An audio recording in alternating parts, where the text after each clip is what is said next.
We are going. Okay. So thank you very much, everyone, for coming out on, at least where I live, what is a very blustery, blizzardy night. I hope the weather is much nicer and better where you are. And yeah, we are going to talk about the origins of Christmas. Specifically, why is Christmas December 25th? That's um, that's our plan for tonight. And then once I finish that, if I have any apologies, I'm recovering from sickness. If I have any energy left, or if the crowd has any energy left, we can go into a whole bunch of other topics about early Christianity after the fact. But without further ado, unless there's any questions before we get started, I'll hop into my PowerPoint because it's a PowerPoint this month, folks. Not Oh, a just deck? it's a deck. I got a slide deck. Nice. All right, I'm gonna push this button and then that button. Okay. I even look at that. I put decorations up because it's Christmas. Is this the right way? It's the wrong way for me, but I hope it's the right way for you guys. Yeah, looks right. Okay, good. Because I don't know how to deliver a lecture backwards. All Would be right. an It's here for the interesting Nipperfan, idea. yep. Yeah, exactly. I have to pull out some Missy Elliott. All right. So let's get going. So, this is how I start most of my lectures. I kind of give an idea of what I'm going to talk about, and then I talk about it, and then at the end I tell you what I talked about, and then conclude. It's a pretty time tested and true format. So today we're going to go get a refresher, or perhaps for the first time, if you've never really read up on it, who was Jesus? Historically, um, I'm not going to spend a whole lot of time on the Christian conception of Jesus because I will go into it a little bit, but the historical aspects are a little bit more important for part of what I'm talking about today. So historically, who was Jesus? And then for Christians, who was Jesus? And we'll go into uh, um, special. I've dubbed it here special Roman birthdays. So basically, to get your birthday put on a calendar in a Roman calendar, who do you have to be and why? And does Jesus fit with that description? Because Jesus, I mean, he's a Jewish guy, but Christianity, as it expands and grows, is very much a Roman religion. It's a religion within the Roman Empire, and it's a religion that kind of follows standards set in Roman religious norms and traditions. Then I'll go into why the 25th. So there's two theoretical reasons why. Uh, One is called the history of religions theory, and that's the most popular academically and also with the general public. And I'll talk about why that or where that theory comes from, and um, why I think it's terrible, and why it is terrible, basically. We're going to talk about a piece of original material that is used to inform the history of religions theory. That's the chronograph of 354. Believe it or not, it's a book that was assembled in 354. Historians are really good at naming things. Uh, and then we'll go to the calculation theory, which is another theoretical perspective on why the 25th specifically. And then I'll tear apart the scholarship on from all facets as much as I can. Give you kind of what is my perspective, which is informed by some sources that I link at the very end. None of these ideas are original to me, and every idea that I get that you later find out is wrong, just know that was my mistake, not theirs. And then I'll give you some conclusions. And then for all of my lectures that are like this, I put some images on the right hand side for visual interest. They're usually related. If you have any questions about them, please just interrupt and ask if you want to know more about the image being presented. Normally for my class, I have image captions, so I actually like explain what the image is, why it's there, and where it's found. But I'm sorry I didn't put that much effort in. I apologize to everyone here. Okay, so who was Jesus historically? Um, he was a Jewish man, and I don't think that can be overemphasized. Jesus was Jewish. He grew up in a Jewish family. He lived in a Jewish region. This is crucially important. This is really really important for understanding the historical Jesus. And he was born in and around the year 3 BCE, which is confusing because if you know anything about AD and BC or CE and BCE, it's the same numbering system. You were told that BC is before Christ, and then AD, you may not know this, but it's Anno Domini, which is year of our Lord. If you've ever heard someone say, why oh why in the year of our Lord 2025 is this happening? Well, that's because Anno Domini means that year of our Lord. Um, and so one would presume that Jesus would have been born like boop right at the middle. Before Christ is before he was born, and Anno Domini is after he was born. But generally speaking, it's really hard to estimate these things. And the fact that they got to within 3 or so years is pretty good. So I don't begrudge the ancient chronologer calculating people all that much. Um, and by tradition, he was born in the town of Bethlehem, which is here in the south. And he was he was born in Bethlehem by tradition, but he grew up in the Galilee, which is this region up here, in a town called Nazareth. So he's born down here. Oh man, okay. Born down here, but he grew up over here. Um, we know absolutely nothing about Jesus through the vast majority of his life. So his teens, his 20s, we don't know anything other than around the age of 30, somewhere thereabouts. He started preaching in and around Galilee, and over the course of that preaching, he went back down south to Jerusalem. And after about 3 years of preaching, he was executed. So he was in ministry for about 3 years, and he was executed in Jerusalem. And so what that means. Oh, sorry, 1 second here.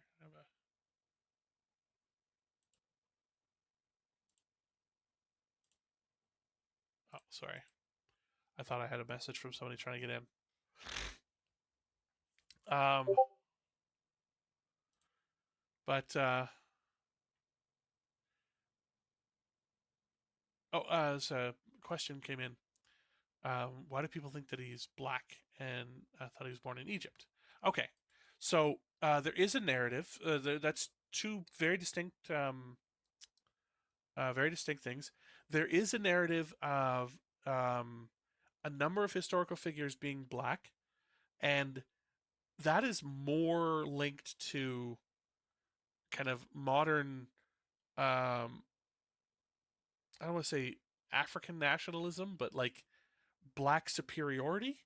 There is actually a group of African Americans who they call themselves Black Israelites, and they say they're the real Jews, and that Jews don't exist, like the Jews in Israel don't exist, Jews elsewhere don't exist. They're the real Jews, and they're the real inheritors of of the Jewish kind of tradition. Um, they're the most extreme example of this, but there is a strong attempt at um, recasting a whole lot of historical figures as black. Part of that is because there's just not a lot of representation in historical literature of black figures. But the other part is it's not entirely unreasonable to. There was a documentary series a few years ago about Cleopatra, and they proposed that Cleopatra was black. Cleopatra was almost certainly not black. We can't know for certain, but like almost certainly not. But there is value in kind of an interpretive lens, as I call it, of, well, what if she was? What do we learn? And so there are some scholars, for Jesus specifically, that say, oh, what if he was X, Y, or Z? And whether his, whether if he was black, if he was a cynic, a kind of Greek philosopher. There's a whole host of these. And it's important to recognize that it's almost impossible to say that they were that. And in fact, the evidence probably says that they were not that. But you may learn something that you weren't thinking about if you substitute in this lens and say, okay, well, we know that this is not necessarily true, but do we learn anything new? And that's a common thing for historians to do, and sometimes it gets misinterpreted by the general public to kind of take it further and say, oh my God, historians are now saying so and so was this and that didn't, and they get very upset. But it's all in an attempt to learn more. Um, the born in Egypt, according to the gospel narratives, after his birth, Herod the Great. I'm actually just about to talk about that here. This is the kingdom of Herod the Great. This uh, this kingdom here. And oh wait, no, sorry. Is it Herod the Great?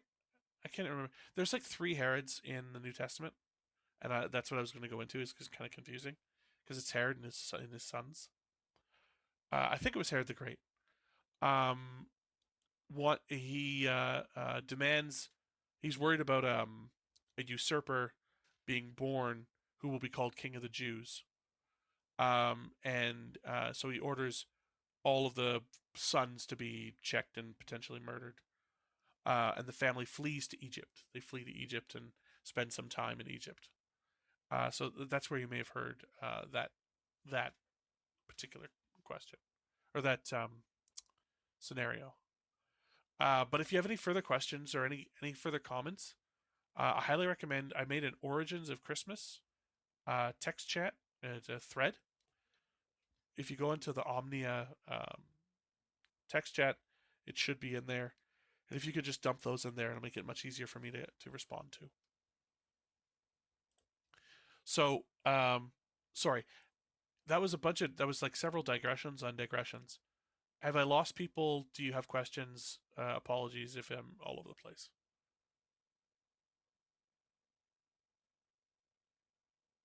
Your abject silence is very comforting. That's a joke. No, all of that made sense. Thank you. And your PowerPoint's well put together, so my brain can rubber band back. There you go.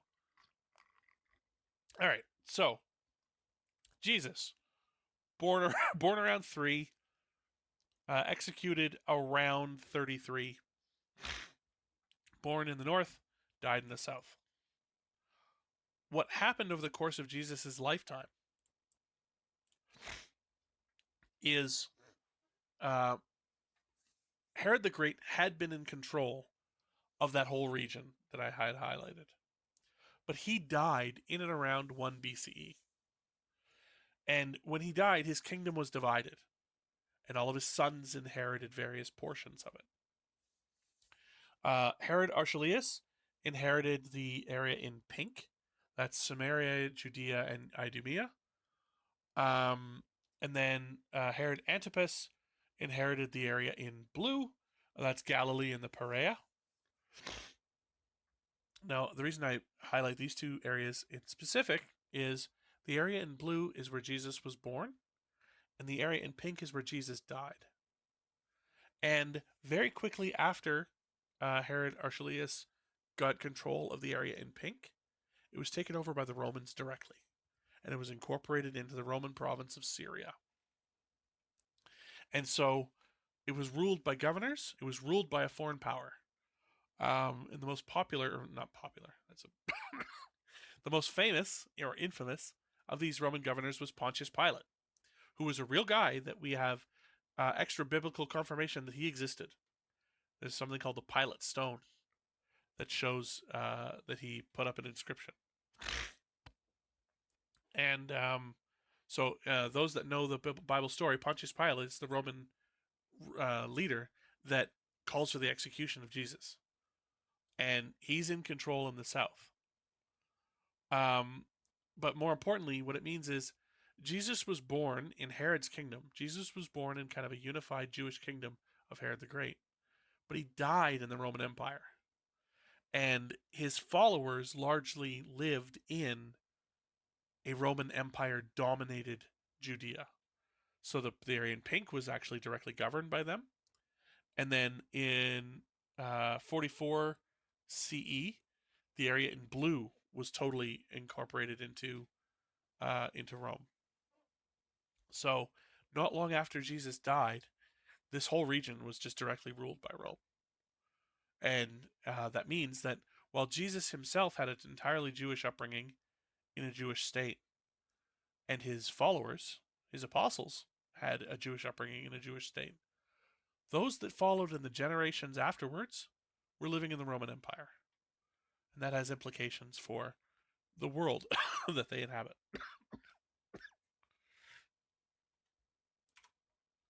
So, that was Jesus, the historical figure, but who is Jesus to Christians? The term Christian and comes from the Greek Christos, and that means anointed one or the Messiah. This is a figure that is called on in Jewish scripture. At any depending on which scripture you're reading, there might be one or two messiahs, and they're supposed to provide relief to the Jewish people for a variety of problems. The way that it is interpreted by followers of Jesus is that he is in fulfillment of Jewish prophecy. Initially, these are Jews in Judea, but it very quickly grows to Gentiles, that's non-Jews, throughout the Roman Empire. So they know that he is in fulfillment of Jewish prophecy, but the vast majority of his followers and his believers are non-Jewish in short order. This is a $100,000 word, term, Trinitarian Christology. So Trinitarian means three, effectively. And Christology means ways at looking at Christ, ways at looking at the Messiah. And the overwhelming majority of Christians today have a Trinitarian Christology, which means that they view God the Father, God the Son, which is Jesus, and God the Holy Spirit as one entity.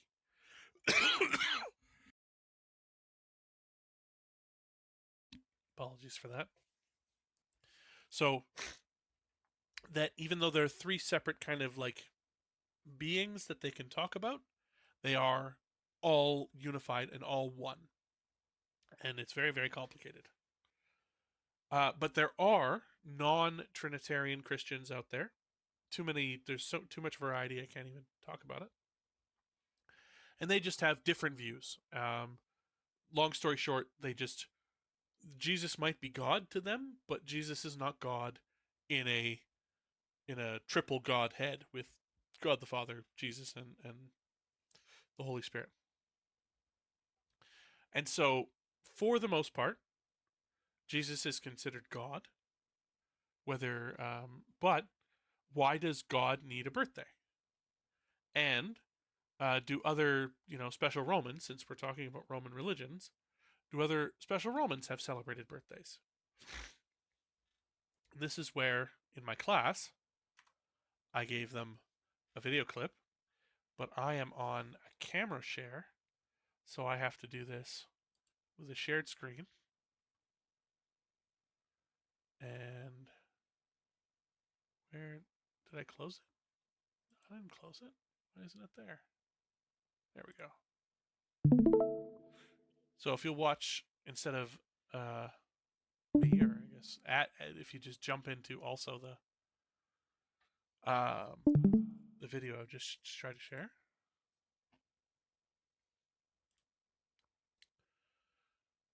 If I could get confirmation from folks that everyone who wants to be in here is in here. Watching it. Good. Yep. I can see VLC. Okay, cool. I'm gonna consider that, everybody. So this is in reference to why does God need a birthday? Excuse me, I'd just like to ask a question. What does God Should there need be with a sound? starship? Oh, you don't have Yeah, there's sound? no audio for us. I have Oh, that's audio. Default is mute. That's Just sound unmute. from I had sound. Yeah. Oh, is it? oh yeah. Yeah. Check your audio settings for the stream. I know that very often people mute the streams.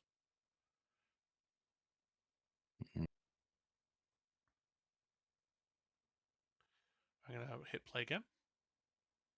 Excuse me, I'd just like to ask a question. What does God need with a starship? Bring the ship closer. I said, what does God need with a starship? So hopefully you were able to hear the audio for that, but if not, that's fine. That was Yeah. I love that. definitely not the best Star Trek, but I love that quote from this is from Star Trek V, and it's why does God need a starship? Because the Enterprise goes beyond the galactic barrier and encounters someone who claims to be God, and God needs a starship to escape the galactic barrier. So in reference to why does God need a birthday? So, oh, that was a great noise. Yeah. Sorry. Sorry. Big yawn. So we do have a whole host of special Romans that get birthdays, and they are celebrated by the Roman state. This image on the right here is what's called a Roman fasti.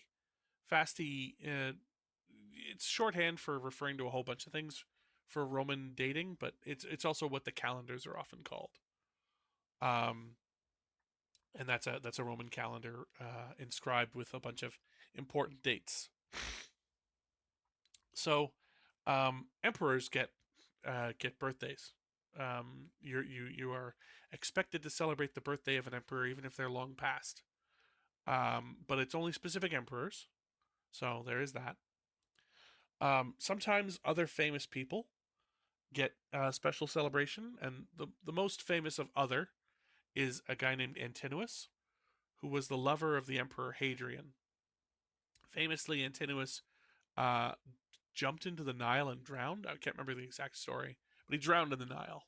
And Hadrian was so bent out of shape about this that he had statues erected to Antinous throughout the Roman Empire, and eventually had the Senate give him a number of honors.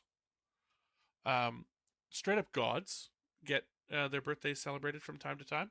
Mars, Diana, and a few others. But these are very often linked to the foundation of temples. So it's not necessarily the god's birthday, but the birthday of a temple associated with that god. At least that's how we understand them to this day. And these are in Fasti Roman calendars like this one here. They're in inscriptions and other kind of sources. So, okay. For emperors. Emperors are universally recognized as people who are human. However, by decree of the Senate, so this is the legislative body of Rome, they can be declared a god. So they can, it's called apotheosis, they can ascend into the heavens and become a god. And the Senate can declare whether that has happened or not. Not all emperors who had their birthdays celebrated were gods, but many were. And it's, for the most part, always after their death. I'm not going to get into the cult of the emperor or emperor worship here, but for the most part, it's after their death. And you have to be kind of a good emperor to get the deification, is what it's called, turned into a god. Antinous and other special people. Again, humans, and in the case of Antinous, he was very specifically voted to become a god. Hadrian demanded that the Senate give him those honors, and so it was right and proper to celebrate his birthday, even though he was just a dude. He was a dude who became a god. Gods are gods from the start. They don't start as people. Not all gods had celebrated birthdays, but as I mentioned earlier, they seem to be very often associated with temple construction. Any questions so far? Anything on what I've talked about? Okay, I'm just going to keep going then. So does Jesus fit with this? Does Jesus fit with the idea of Roman special people birthdays? And this goes into the $100,000 word there of the Trinitarian Christology, or not. So these are the kind of the perspectives on Jesus. If Jesus is a God but not human, so he's only God, he could have a birthday. Roman gods who are only gods have birthdays, but again, they're mostly related to temples. And in a system where you celebrate many gods, it's pretty easy to say this one has a birthday here and this one has a birthday there. But Jesus is part of, even though he's Christianity is very much a Roman religion. It falls within the kind of Roman way of doing things. Jesus is intended to be worshipped as a monotheistic God, as the only God that you worship. And it's difficult to reconcile Jesus as God and only God as a special Roman person within that framework. Normal Romans would be weirded out by that. But, it's still possible. If Jesus isn't God, but is human, so he's a human guy, he has a birthday because humans are born. So he has a birthday, there's no question there.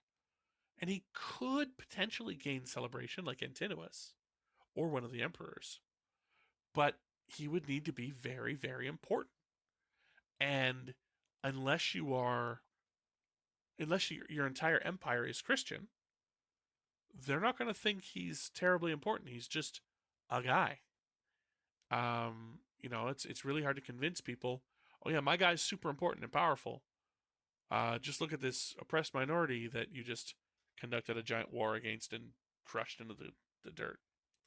That's kind of hard to justify. So again, possible, but not as likely.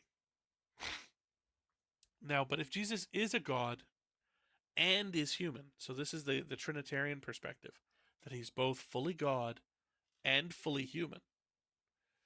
He has a birthday because he was human, he was born. And he's already a God, so that means he's important enough to celebrate. So he's both fully human and fully God, which makes him both birthday and worthy of celebration. And this becomes even more important, not necessarily in a pan-Roman, talking to the Roman world, but it becomes very important if you're talking to other Christians who maybe disagree with you about that whole fully God, fully human thing. It starts to become a little bit of an internal conflict. And it becomes important to celebrate the birthday to emphasize your position over others. We'll get more on that later.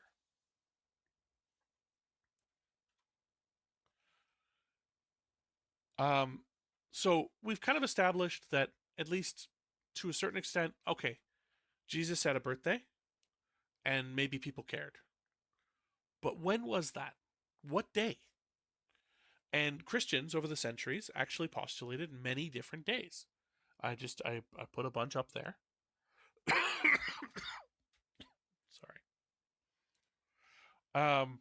So these days are all in early Christian writings. December 25th, which is Jesus' birthday now, that becomes the standard in the late 4th century, and it stays the standard from that point forward. But before then, it's not the standard. There's a bunch of different ideas. And one of those ideas is January 6th, which I mentioned earlier with that one of the images.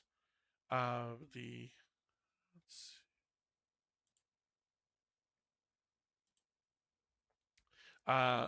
large image crossways there, that's a depiction of the Epiphany, the presentation of Jesus to the Magi. So that is viewed to have taken place on January 6th. And in some early traditions, it was believed that Jesus was both born and presented on the same day, on Epiphany. And the Armenian Church, to this day, holds to that tradition. So they're the only kind of major group of Christians that hold January 6th as the day of his birth. This may sound confusing because Eastern Orthodox Christians, they celebrate Jesus' birthday in January on our calendar. But that is because they're celebrating it on December 25th according to the old calendar. And that adjusts the day a little bit. They are not celebrating Jesus' birth on Epiphany. Epiphany is still January 6th for them, but it's, a January, I think, 12th or something like that. It just gets shifted ahead because in the 16th century, the old Julian calendar was replaced by the Gregorian calendar in the West, and Eastern Europe didn't follow that for many centuries, and religiously, most of the denominations still don't follow it. Does that make sense? Anybody have any questions on that? I've got a question here on. Oh, sorry. Go ahead. I heard somebody speak up. No, I was just saying it makes sense to me. I've got a question here on the three wise men, the three magi, and all the other people that showed up. So, the story of Jesus's birth gets mixed together. We have in the traditional Christian Bible, we have 4 Gospels: Matthew, Mark, Luke, and John. Only 2 of them have a birth narrative, and that's Matthew and Luke. Of those 2, they present completely different birth narratives. A different parent is informed about the coming of Jesus. I can't remember which one, but in one, the father is informed. In the other, the mother is informed. There's magi, and the 3 wise men that show up in one. There's animals, and shepherds in the other. Traditionally, we just merge these all together. But if you read the books as individual books, as they are intended to be read, they are separate narratives. And I mean, this is evidence of different authors, which they have. They have different authors. And there is, generally speaking, by tradition, an attempt to merge them all together. And that's fine. You can do that. But that's not what was written. What was written was these individual different stories. But that's why the Magi show up on Epiphany, but I don't think the shepherds and the animals show up on Epiphany. I think they show up on December 25th, or I guess depending on what day you're looking at. Yeah. Does that make sense? Or not? I mean, that's also, I may make things more confusing. Apologize for that.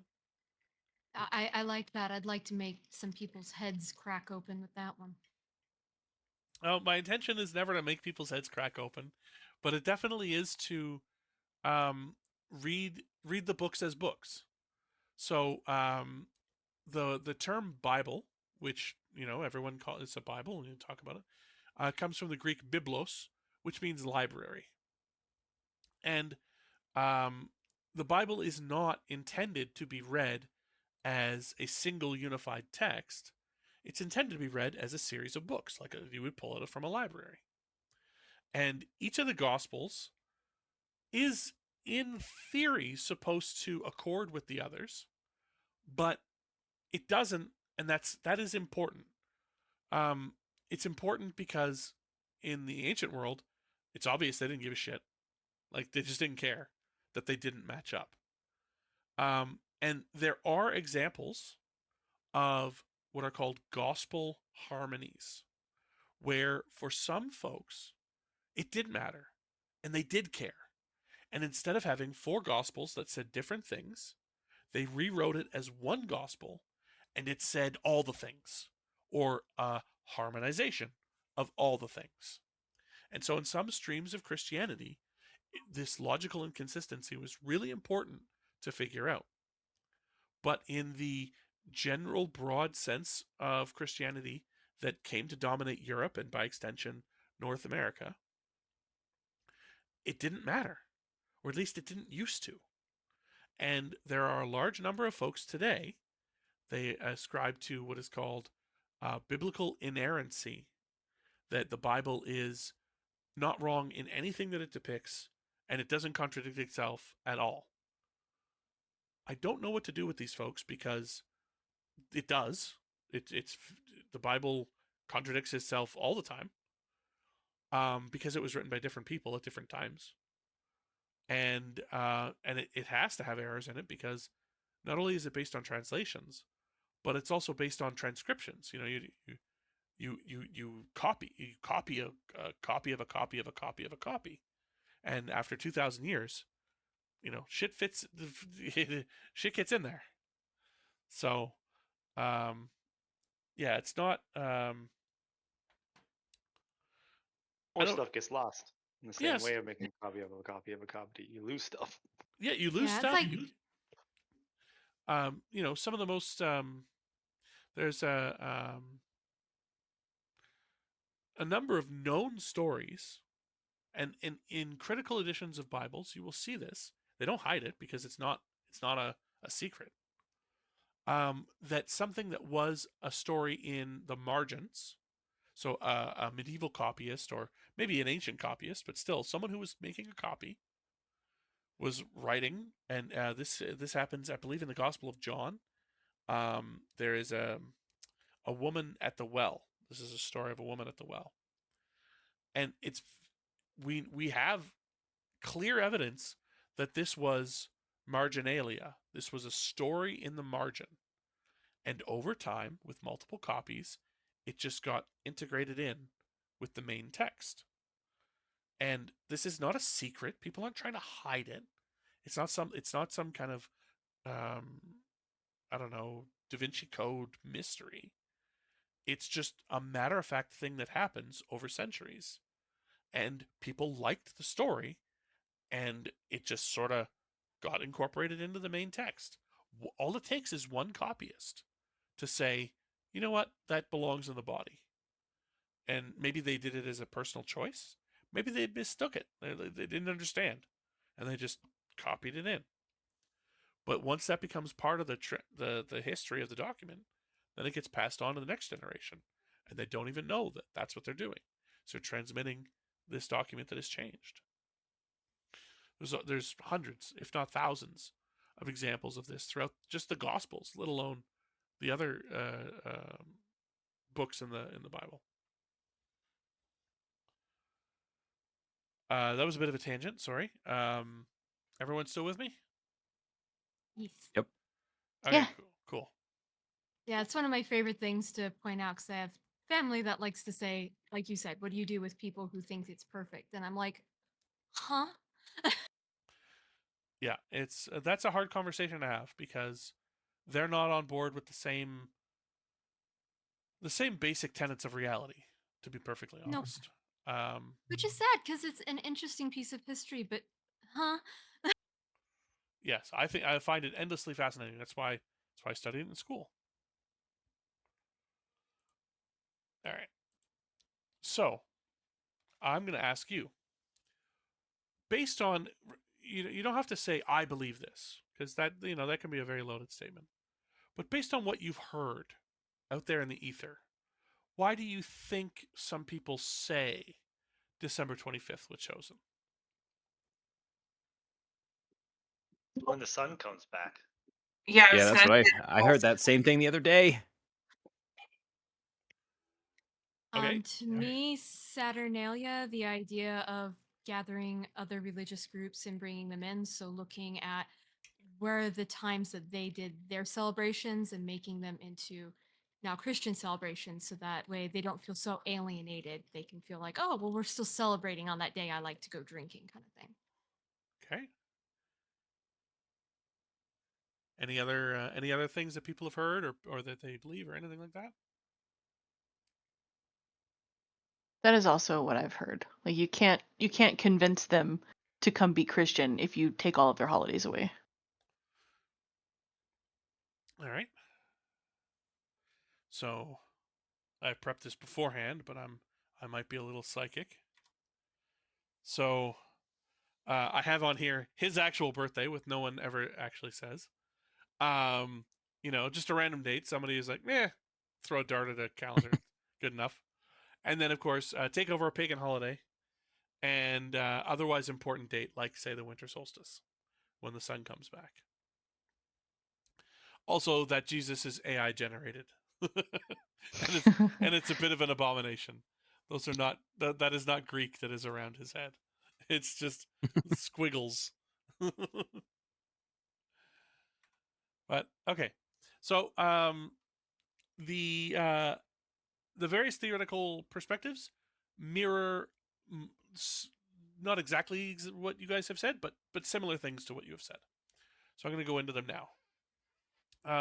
The history of religions theory was originally proposed by a guy named Hermann Usner, and he's kind of the big guy for it. Like, it is popular in scholarship to this day, but they always go back to Usner. And he focused on comparative religion. And he based all of his analysis on why was December 25th Christmas. He based all of his analysis on an item called the calendar of 354. And we'll go into that. I'll talk about that item in greater detail later. But that had an entry in it that said Natalis Invicti on December 25th. And Natalis, I mean, you can possibly guess that by context, means birthday. And Invicti sounds an awful lot like the English word invincible. And it is cognate with. The English invincible comes from this. And he took Invicti to refer to very specifically Sol Invictus. So the unconquerable sun, which is a god in the Roman kind of pantheon. And then I want to present this as unbiased as I can, but he goes so off the rails, it's kind of crazy. Invicti is an epithet. It's a term that you like apply to a Roman god, and like Sol has it. Sol Invictus is a absolutely a Roman god, but so is Mars Invictus, and so is a whole host of other. Like, just saying Invictus is not exactly a guarantee that it's going to be Sol. Additionally, it can also be just applied to the sun. So there, in the Roman kind of conception of things, there is the Roman sun god Sol. You might think of that as like capital S, Sol. But there's also just straight up the sun, that ball of fire in the sky. And that's Sol, but like small s, like lowercase s, Sol. And lowercase s, Sol, gets the epithet Invictus. Because guess what? The sun always comes back. Like, it's unconquerable. It's there. And so anyway, Usner definitely associates it with the sun god Sol Invictus. And then he also says that the Emperor Aurelian, who was emperor during those years that I put up there, the Emperor Aurelian instituted this celebration of Sol on 25th of December because he was into what is called henotheistic solar worship. Now, henotheism is a term invented in the 19th century as a kind of stopgap between polytheism and monotheism, where polytheism means y'all got a whole lot of gods, and monotheism is there's only one god. With henotheism, y'all got a whole lot of gods, but you only really care about one of them. And in the hierarchical understanding of religion of the day, it was put above polytheism on the kind of evolutionary scale. Because monotheism, what everyone was who was doing the research, was considered the best at everything. And, worshipping random spirits in water was considered the lowest of the low. And then they hierarchically arranged everybody else. And henotheism was number 2. We don't really have a lot of good evidence for henotheism as a thing existing, but 19th century scholars were pretty keen on it. Sorry, whoever we lost. And they're back. He also stipulated that this Sol Invictus was actually a reintroduction of the sun god from the east.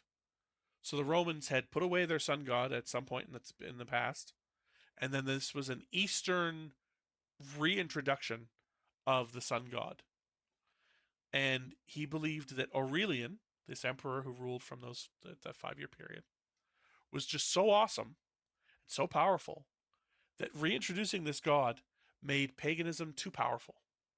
It was just like paganism had been like dying out beforehand, and Aurelian came in and just gave it a major shot in the arm. And Christianity, by the time of Constantine, had to curtail paganism because it was just strong and going strength after strength. That's his perspective. So, as you can imagine, this is a pretty Christian-centric position, and it focuses on the idea that you have to fight paganism. You have to actively depaganize the Roman Empire. And so he's very much looking at Christianity and paganism at loggerheads, which fits the 19th century perspective. But okay, so that's the history of religions theory, which in various permutations, they don't necessarily articulate all of the features that I talked about right here, but the main thrust still exists to this day. That paganism was strong, it had to be overtaken, and so Christianity had to absorb parts of paganism to move forward. To kind of enforce his interpretation, Usner used the calendar 354, which is one of the chapters in the chronograph of 354. So I say chapters or sections. The chronograph of 354 is an illustrated manuscript compiled around 354 that has 16 different sections. The most recent research on this indicates that these were all different manuscripts. These 16 sections were not written for this book. They were different books out there in the wilderness, and they were compiled together for this chronograph of 354. We have no ancient copies of it. The copies that we do have are medieval or later. And it is the source of both the earliest attestation of December 25th for Christmas in a public setting, and that's in section 12, which is a book on the commemoration dates of martyrs. And it is the only attestation for several god birthdays, natalis for deities, including Invicti, which is interpreted by Usner as Sol Invictus, and as well as Mars and a few others. But that's in a different section, section 6, the calendar of 354. So if you do Googling after this, you may see a whole lot on the calendar of 354. That's section 6 within the larger chronograph of 354. Am I still bringing everybody along, or have I lost anybody? Anybody have any questions? Okay, so question: the original attestation for December 25th is medieval. Technically, we do have copies of ancient documents that talk about December 25th that are not medieval copies. They are ancient copies from, say, the 2nd century or the 3rd century that were lost in the desert and they preserved. We believe that the chronograph of 354 is a genuine ancient document, but we don't have any ancient copies of it. The newest copies that we have of it are medieval because these things were copied over the centuries in monasteries. That doesn't mean that, like, I mean, I guess you could say, if you wanted to be very, very critical, you could say, well, obviously that means medieval is the newest copy and it's not an ancient document. But there's a variety of techniques that we have and standards that we follow to know that this is in fact an older document. It's just that the newest version the only version we have is medieval. So I'm going to get to other Christian texts that talk about December 25th as his birthday. The thing is that they were not like a public calendar. So the in answer to your question, the oldest public calendar technically is medieval, but we would believe it to be a medieval copy of an ancient document. But we do have ancient documents that also talk about December 25th as Christ's birthday. They just were not for public consumption. It was a letter from Bob to Joe. Does that make sense? Yeah. Cool. Okay, great. All right, so I'm going to jump in now to the next theoretical perspective. And this is called the calculation theory. So the calculation theory is based on an ancient belief that very important people had kind of mathematically perfect lives. And that might mean that they would have been born and died on the same day, or it might mean that they were born and died in alignment with astrological phenomenon, the stars or movement of the stars and that sort of thing, or that their birth and death was linked to other very important people who were linked to astrological phenomena or born and died on the same day. This was a thing in the ancient world that was very important, evidently, to some people. I put in here a little note that this is kind of a post-truth reality. I guess to a certain extent it's a pre-truth reality, where the actual day that someone was born didn't really matter. What really mattered was they were very important, and important people should have these kind of alignments. So we're going to say it was aligned to the stars. So like truth was constructed, and that was an acceptable form of truth telling in the ancient world. As I said, it should be true. We have a series of authors, Roman authors, that talk about Jesus' birthday in association with the calculation theory. The first one is Hippolytus of Rome, or Hippolytus of Rome. And he says that Jesus was conceived on Passover. And he dates Passover to March 25th, which was the Roman vernal equinox. He talks about perfect life and death associated with astrological phenomenon. And he says Jesus would have lived a perfect life. But he doesn't actually come out and say Jesus was born on December 25th, the Roman winter solstice. But as I said here, it would compute based on his birth, conception of Jesus. He would have been born on December 25th if you followed Hippolytus's math.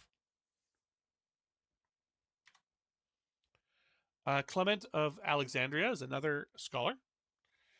And he also said that Jesus was conceived on Passover. But he used, very importantly, the Egyptian vernal equinox, which was March 25th or 21st. And he does say explicitly when he believes Jesus was born. And he says November 17th, which, I don't know if you're keeping track, is not December 25th. So this doesn't exactly align. But it is kind of elements of, it's kind of halfway there on the calculation theory, where he says he was born on the vernal equinox. It just was the Egyptian one, not the Roman one. And the third scholar is Julius Africanus. I don't have an image of Julius Africanus, so I just put up this scholar, Philip Northraft, who wrote a paper on Julius Africanus being the earliest author to talk about December 25th. So there you go. Enjoy this, academic. I think he's Thank you. I trust So- that guy. right. You look at him. He's like, I think he's definitely a nerd, right? Like on 100%. Yeah. He's a nerd. He probably The way knows what he he's talking about. ties his tie. That's Very I love serious that. nerd.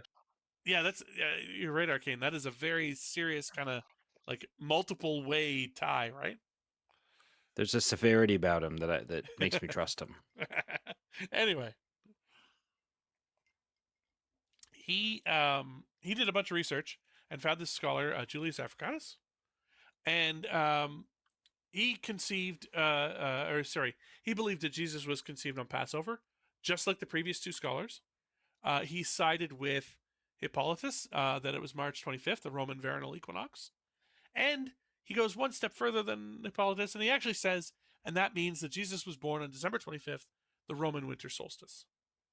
So he is kind of our earliest attestation, and he's writing in the early early 3rd century. He's our earliest attestation for December 25th.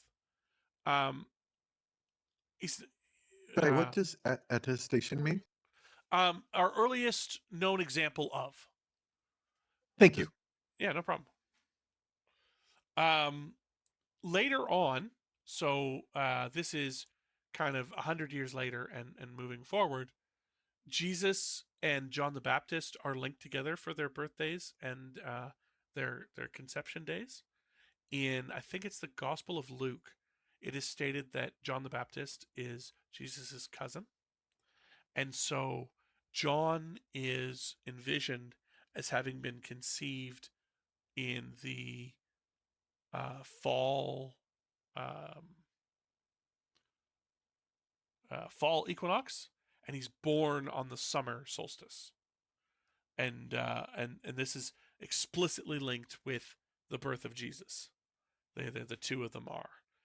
So John is a very important person, but that's like 100 years later, when the birthday of Jesus as the December 25th is firmly established Roman Empire wide. So I've already done a little bit of this because I just really get annoyed at 19th century scholarship that's still taken seriously today. But the history of religions theory, as I've said, is firmly 19th century scholarship, and you can just envision that cranky old man with his top hat and his cane beating an urchin of the street for being so ignorant as to talk about anything else other than his obvious academic prowess. Saul being depicted as an Oriental god and brought in by Aurelian is utter horseshit. I linked one article from my former supervisor, but my former supervisor literally wrote the book on how that's utter horseshit. Saul as a god, the Roman sun god, has existed from the earliest days of the Roman kingdom and then republic, and it existed all the way up until the end of the Roman Empire. He never disappeared, and he never was replaced by an Eastern sun god, also called Saul. Why would they use a Latin name? I don't know. But it fit the ideas of the day. The ideas of the day in the 19th century, European powers were colonizing everywhere. They were colonizing the Middle East. They were colonizing Africa. They were colonizing East Asia. And it fit a narrative of the East is weak and the East is the enemy, and the West is strong and the West is taking it over. And so in this kind of conception, Saul was representative of the paganism of the East, and Christianity was the strength of the West, taking it over.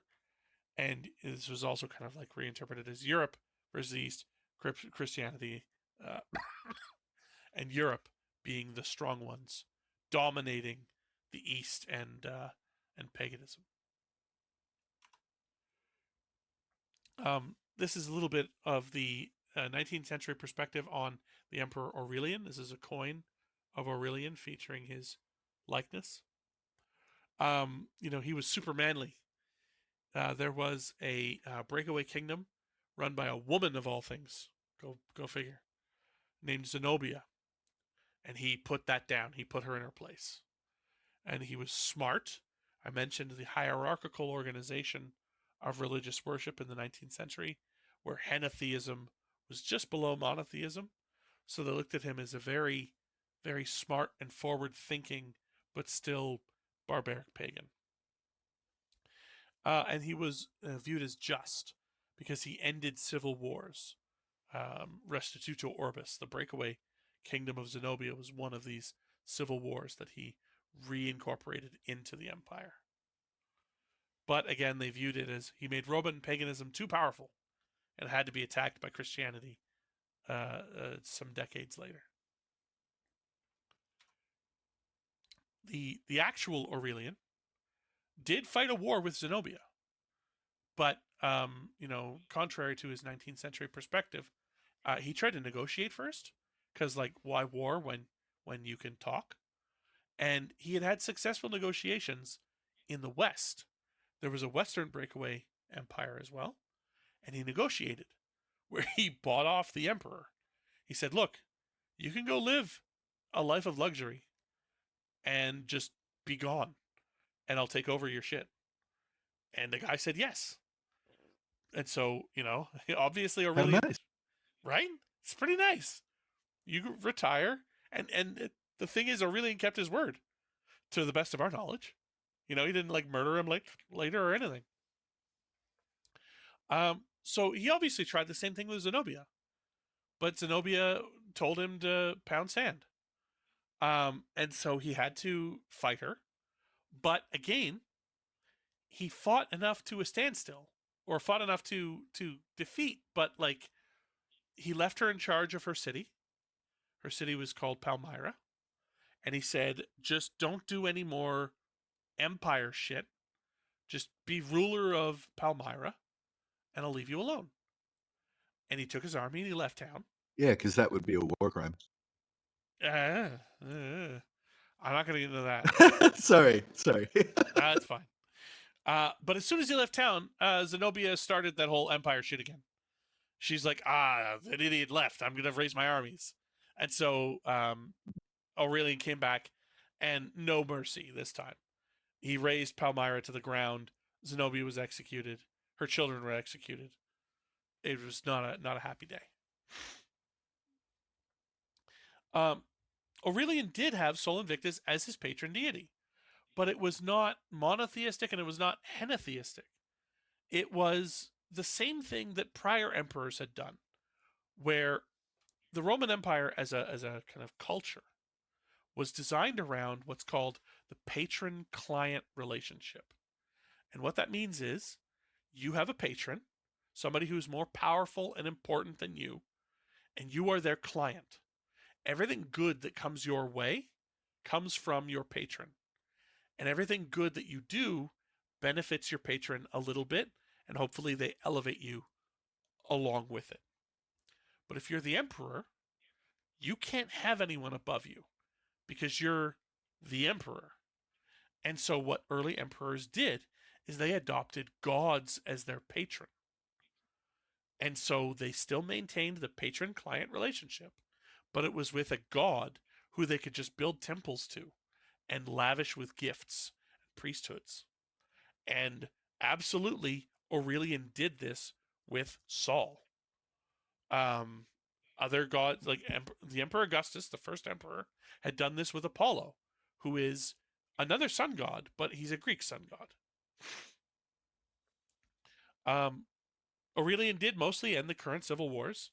So he is Restitutio Orbis. He did restore the world, the emperor of the Roman Empire.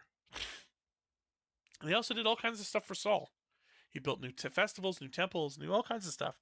But nothing on December 25th. We have no evidence whatsoever that Aurelian did anything for December 25th for Saul. And he didn't do anything for paganism writ large. He only embellished temples and priesthoods to Saul because that was his patron deity. He did nothing to strengthen paganism overall. And this goes in with a 19th century perspective that paganism was dying, and Christianity kind of put it out of its misery. And that's when Usner said, well, actually, Aurelian gave it a shot in the arm, and then Christianity had to like stab it in the face. Neither of those narratives is true. Paganism was just the religion of the people, and when Christianity came around, it over time, over decades, supplanted that, and it became the new religion of the people. The actual term paganos, pagan, means kind of like country bumpkin or rustic, because the cities Christianized faster than the countryside.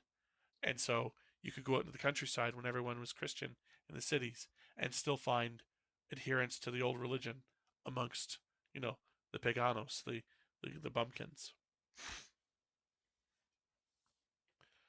Does all of that make sense for the most part so far? Yeah. Okay. If anyone feels particularly lost or has any questions, feel free to interrupt and ask away. That's totally cool.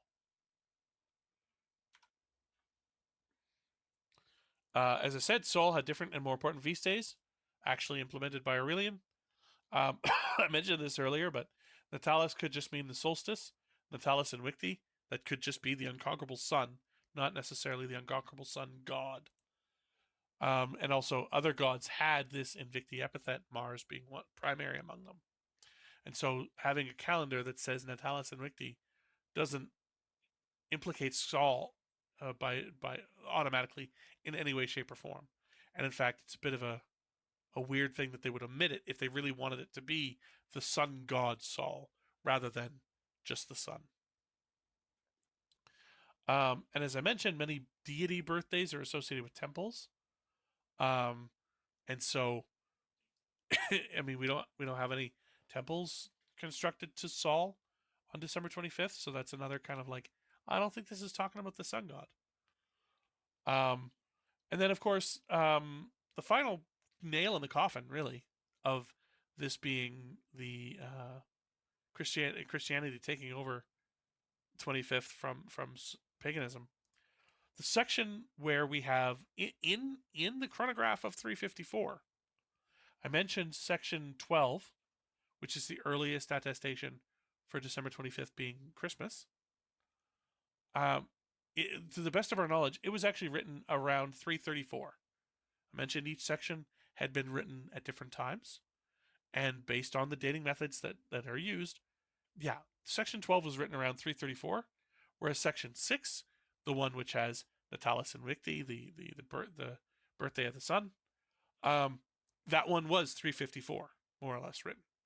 So the date for Christmas is on approximately 20 years earlier in the document that was used to suggest that Christmas overtook Saul's birthday. So I don't think that this theory should hold much sway any further, but who knows?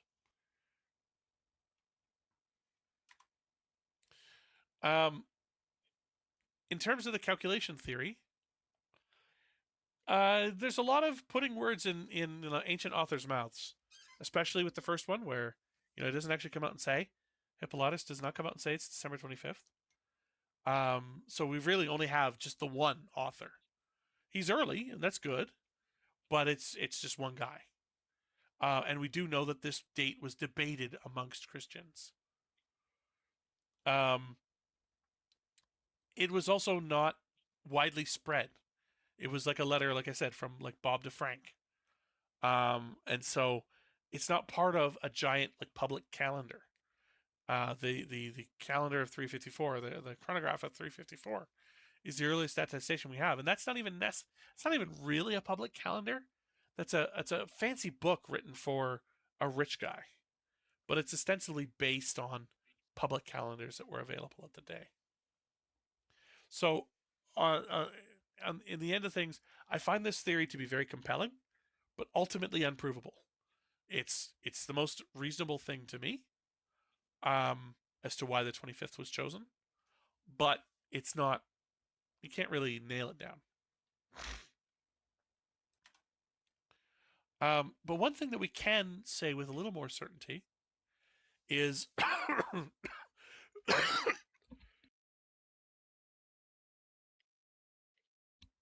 sorry about that. One thing that we can say with some relative certainty is the Emperor Constantine converts to Christianity in 313 CE. When the emperor becomes a Christian, this changes the reality for Christianity everywhere. Immediately, Constantine looks at Christianity and realizes that nobody agrees with anybody about anything. And this is unacceptable. And so he starts the process of convening these ecumenical, which means the whole world, councils. The one that he actually, brings together is the Council of Nicaea in 325. And his goal, his idea is, look, smart guys, because let's face it, Constantine is a warrior. He's not a scholar. He's not a theologian. So he gets all of these bishops together and he says, y'all got to agree on things. Figure it out. Tell me what's real, and we'll move on. And as you can see, there was no more ecumenical councils. They all got it solved in one, and all Christians believe the same thing to this day. Or, more accurately,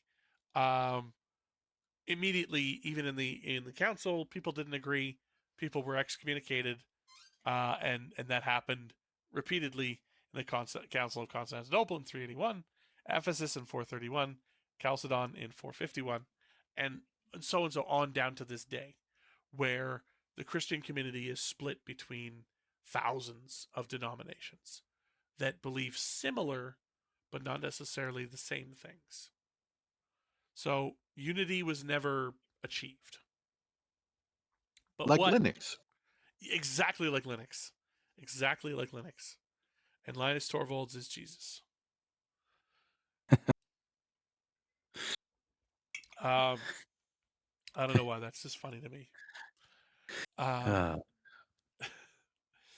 But the thing with the emperor now being Christian is that everything Christian is now important. Even things that people just argued about in private letters back and forth now need to be nailed down. And this is when it becomes incredibly important that, like, okay, we all agree Jesus had a birthday, right? What day? Figure it out. And so ultimately, this is a zoom in on that take your mat and go miracle that I showed in the very beginning there on the background image.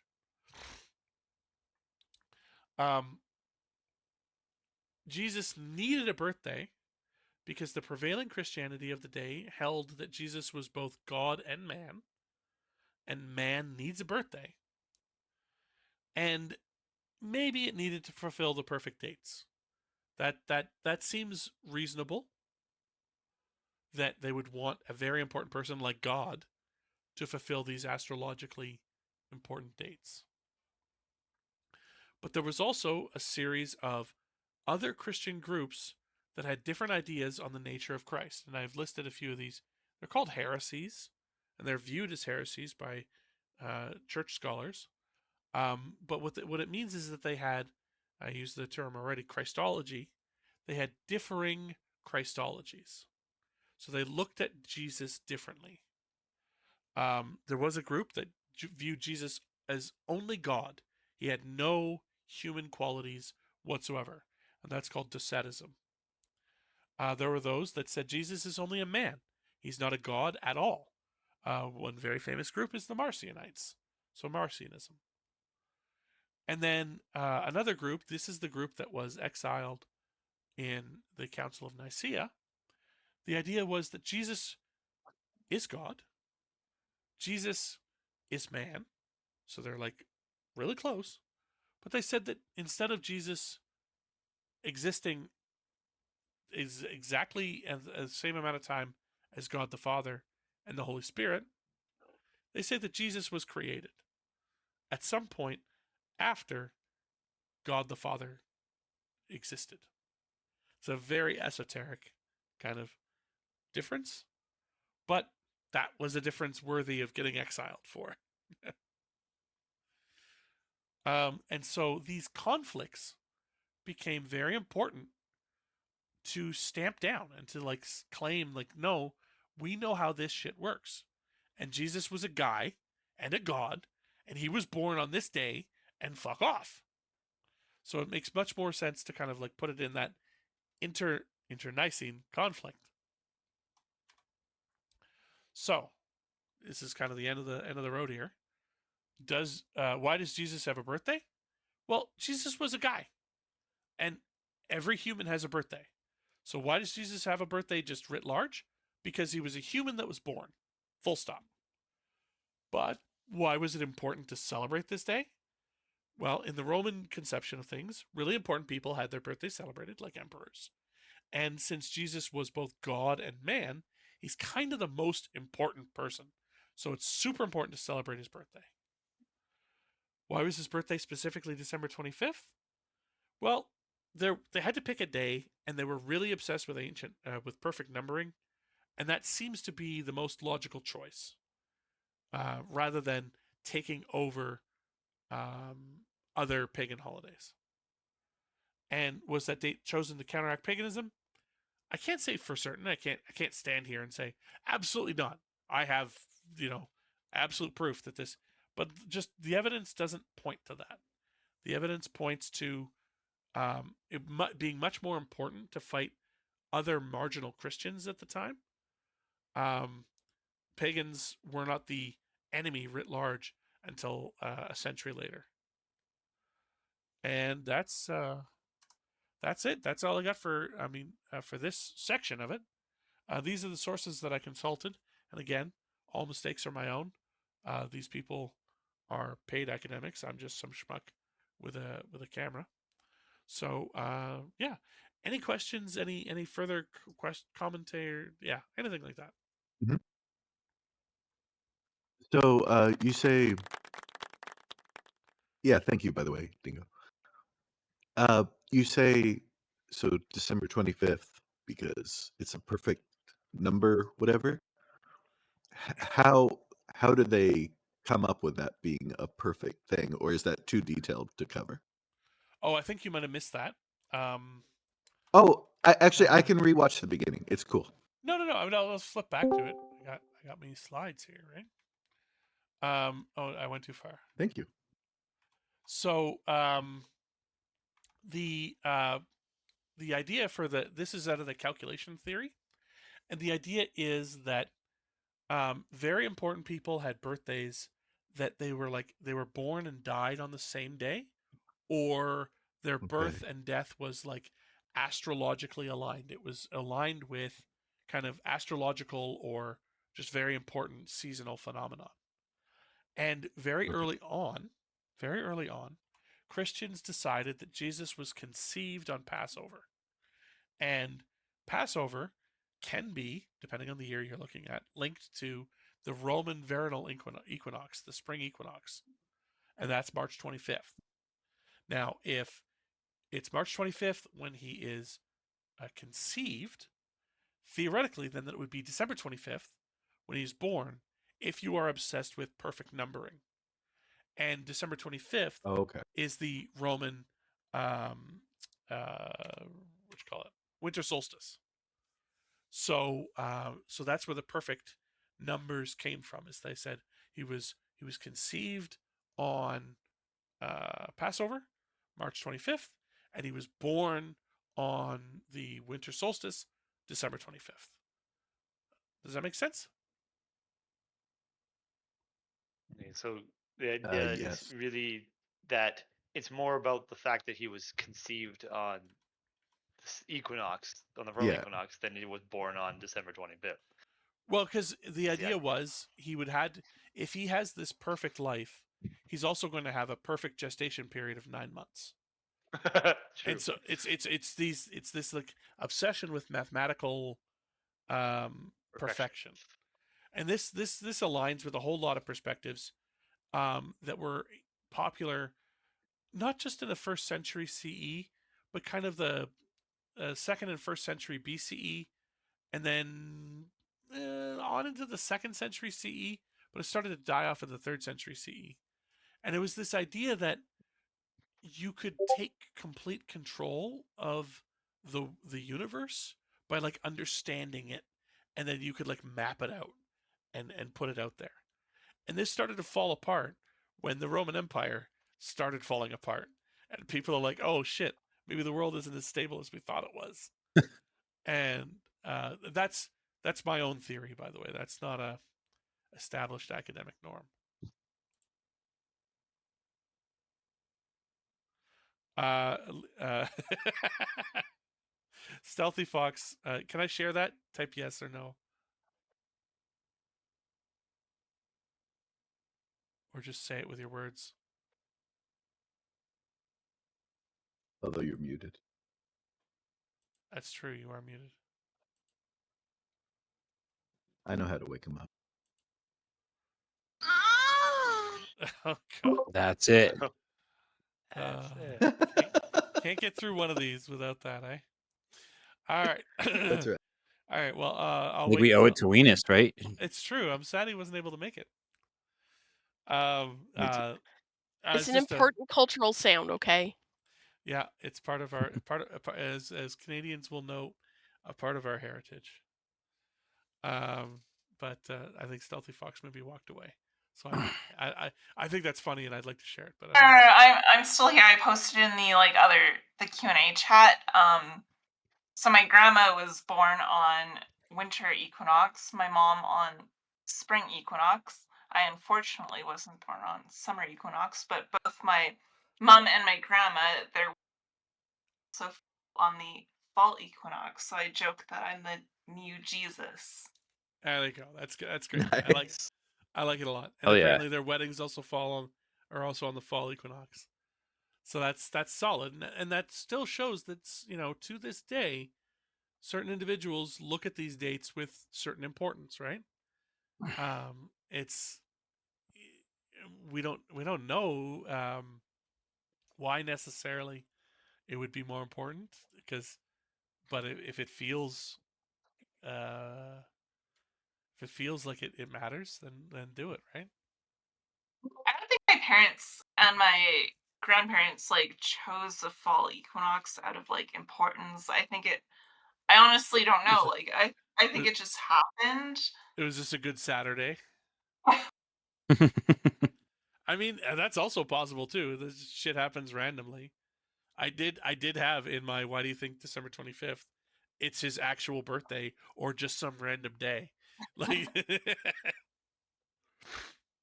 mean, all days are random, kind of. I mean, there you go. And I was born on summer equinox for the year I was born, and I always thought it made me feel a little special.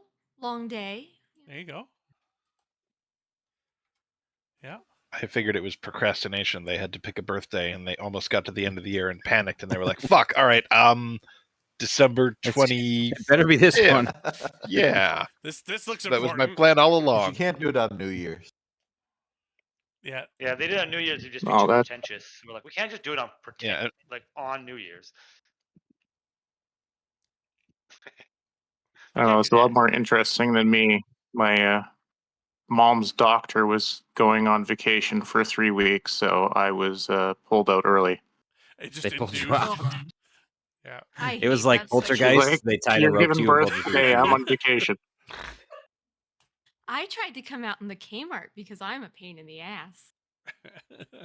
My niece was a scheduled C-section My niece on came out in the February bathtub. 29th. Oh God. Well, this has gone into an interesting direction. This was a really fun talk. Thank you. Yeah, no problem. I'm glad it was enjoyable. I promised further conversation on early church and stuff like that. And if people are interested, I can go on, but I will warn you, I haven't prepared anything.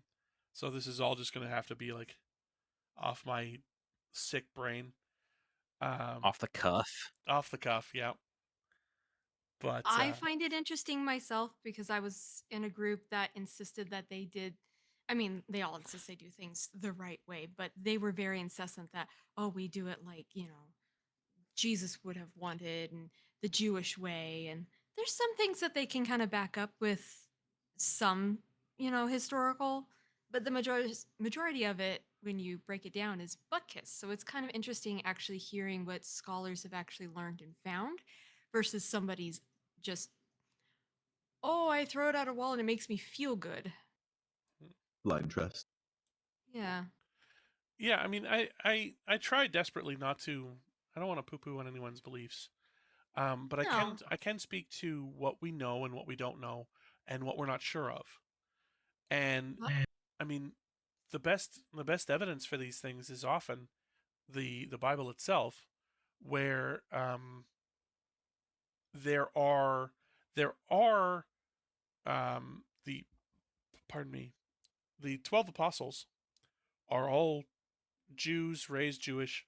They're from Jesus's hometown kind of area, and it is clear that they are concerned about building an offshoot of Judaism. Um, Paul, who is not one of the 12 apostles, um, is an individual who never knew Jesus in life. He has a vision. If you've ever heard of the road to Damascus, he has a vision of Jesus after Jesus' death, and that converts him to Christianity and prompts him to become an evangelist, someone who wants to get others to join the group of Christ worshippers. And he has some meetings. And these are detailed in the Book of Acts, as well as can't remember which one of the letters of Paul. But he has meetings with the 12 apostles, and in those meetings, he's like, "I think we should talk to the Gentiles. I think we shouldn't do things necessarily just Jewish." Paul is Jewish as well, by the way. But he has a vision that it should be a mission to the Gentiles. And it's very clear that the 12 apostles to Jesus are hostile as shit to the idea of missioning to the Gentiles. They don't want that at all. They want to have it's a Jewish reform movement within Judaism, within Jews in Judea and Galilee and kind of things. And so Paul goes off and does things on his own. And that's why half the New Testament, the Christian Bible, the New Testament, half of it are letters of Paul. And in it, he's talking to these communities that he has founded. And it's very explicit. He is founding Gentile communities that do not need to follow halakha, the Jewish law, because Christ has changed that. And that's his perspective. Now, it doesn't mean that there were Jewish Christians in the first century, the original apostles. And there were Jewish Christians, in various groups and settings, all up to today. I wouldn't say that they were necessarily in communication with each other. There's just every century or so a new group that is like, we need to get back to these Jewish roots. As well, there's actually a modern denomination of Judaism called what is it called now? Messianic Judaism. And this is essentially people who are Jewish or claim to be Jewish, but they believe the Jewish Messiah was Jesus. And I was introduced to it as, oh, they use this as a way to immigrate to Israel, because Israel strictly restricts those who are not Jews from immigrating to Israel. Except that Messianic Jews are not allowed. They're not considered Jews according to Israeli immigration law. So I don't know exactly why that denomination exists, but it's there. It's a thing.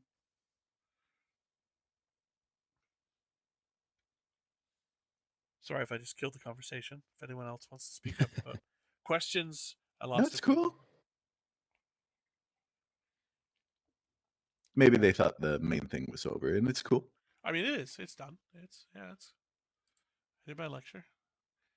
Yeah, not a problem. Have a good night. Oh, she already left. That's fair. All right. Well, I mean, I was prepared, at least in mentally, to go into uh, the early church, like the formation of the early church, and kind of the early Christian movement. I can continue to do that if that's what people are wanting, or I'm if, game. I'm down to listen to it. Or what was the Yeah. other option? well, just I want to make sure that there are no further questions about December 25th as the birthday of Jesus. If people had any further questions on that. No, I think I'm satisfied you answered it very well. Thank you. I Okay. think you did a good job. I'm gonna step out though to eat food because I pretty much got home when I started talking. No, that's fair. If you want to catch anything, I'll be posting this to YouTube when I get around to it. Awesome. I'll catch up like the rest of them. Catch you Sounds later. good. See ya. All right. Well, so I mean, I can just continue on with what I was talking about.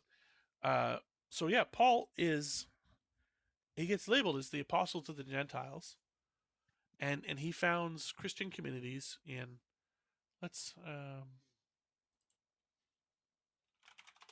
bring up a map here.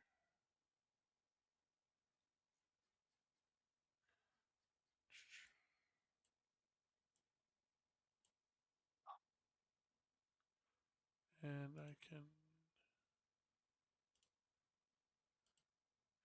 display capture. So this is kind of the region of, as I mentioned in my presentation. Jerusalem is here. The Galilee is up here. This is Nazareth. Um, and the original Jesus movement would have been fairly restricted to this area here. Paul, who is from Tarsus, which I don't remember if it's Tartus or hold on.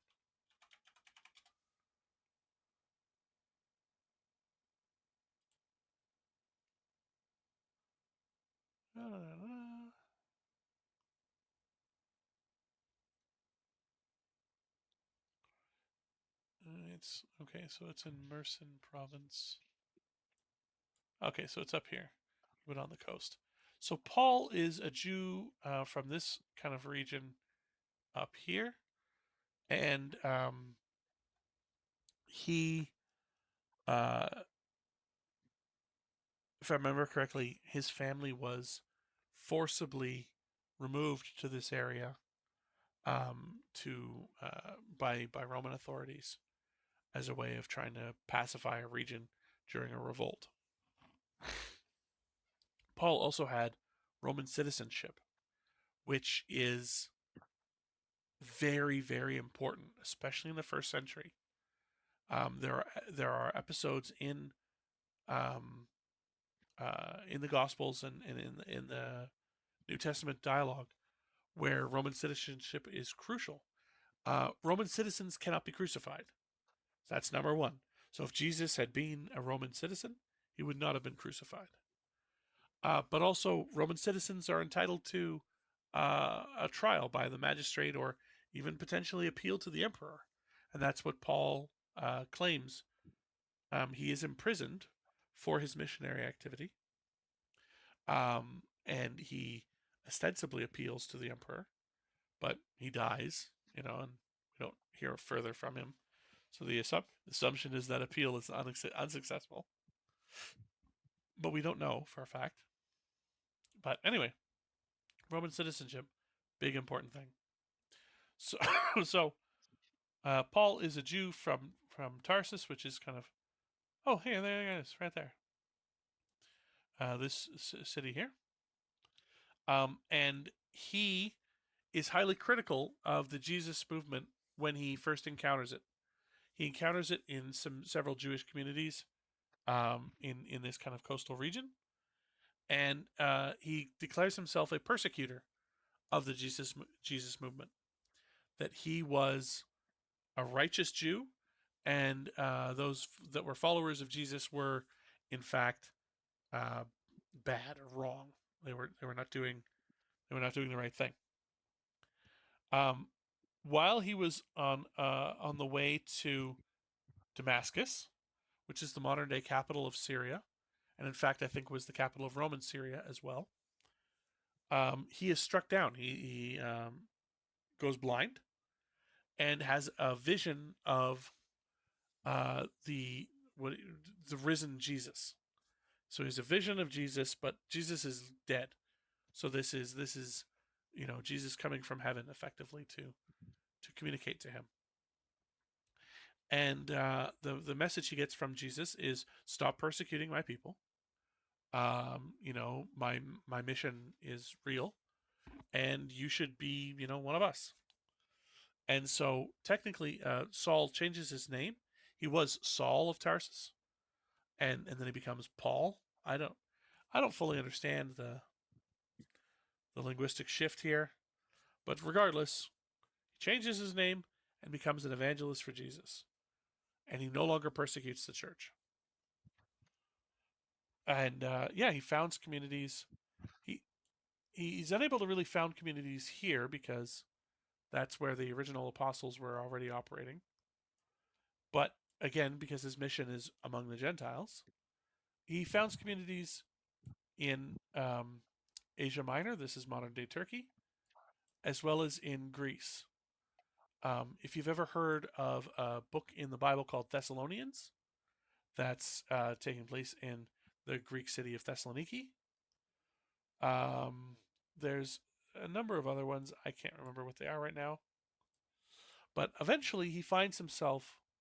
He's preaching to these groups, teaching them how to be Christians, and warning them against other preachers, other missionaries for Jesus that he says are wrong. And many scholars debate what those missionaries are preaching. Some believe that they preach a more Jewish focused form of worship, that you have to be more Jewish in order to be in this group. And others believe that they are preaching to get money. And Paul is opposed to this because you shouldn't use this as a form of profit. Who can imagine priests using their position of power to get a profit, right? Never heard of it. Never heard of it, right? Eventually, The Righteous Gemstones documentary tells a good story. Righteous Gemstones? Yeah. It's not a documentary. That was a joke. It's about yeah. But it is funny, so anybody who hasn't watched it and can kind of laugh at some of the outrageousness, the caricature of the church. It's really good. I don't know it. I'm sorry. Eventually, Paul finds himself in Rome, and this is where he's put on trial. Tradition holds that he was executed. We don't actually know, but since we don't have any further of his writings, it's probably true.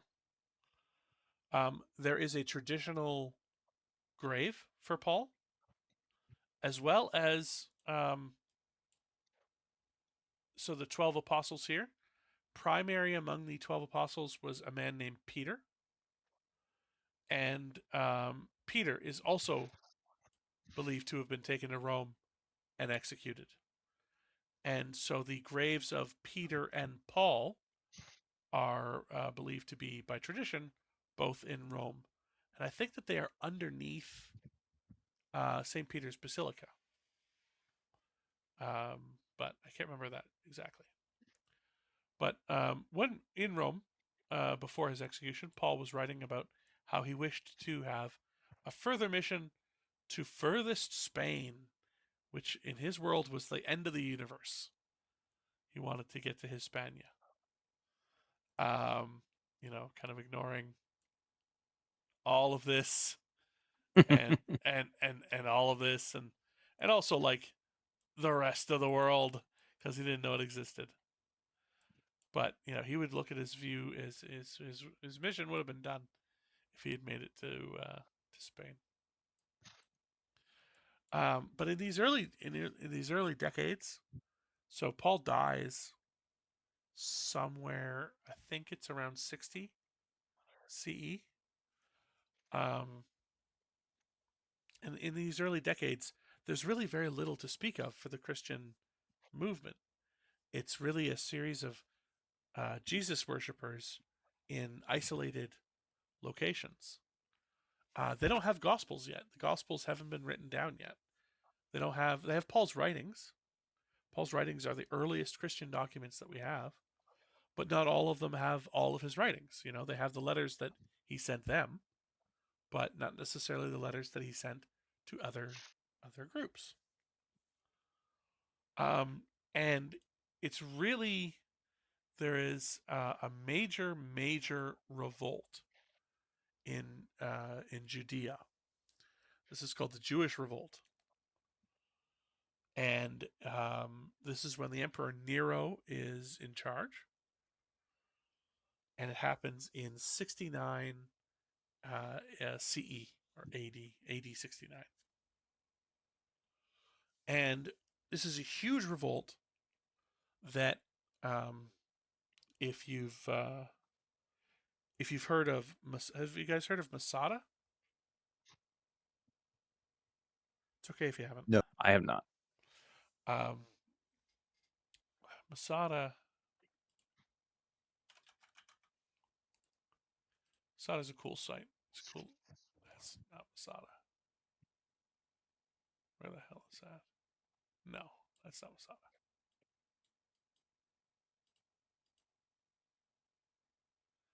That's the one.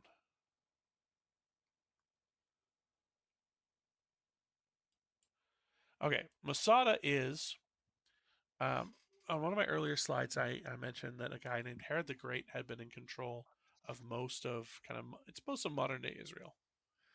And when he was building his state, he constructed about 12 of these kind of palace / fortresses throughout the country. And what these were, they were palaces. They were meant to be retreats for him to just kind of like disappear to and have fun at. But they were also fortified so that if the Jewish populace got uppity while he was there, then he would be able to defend himself and kind of break out and take back the country. Herod was always terrified of a revolt that would displace him. And Masada was one of these kind of fortress palaces. Well, in the revolt of 69, it actually started, I think, in 64, maybe it was 67. Anyway, it started earlier than 69. And a group of, they're called zealots, took control of Masada. And, okay, have a good night, Arcane. So a group of zealots took control of Masada and fortified it. And they lived there for 2 years, I think.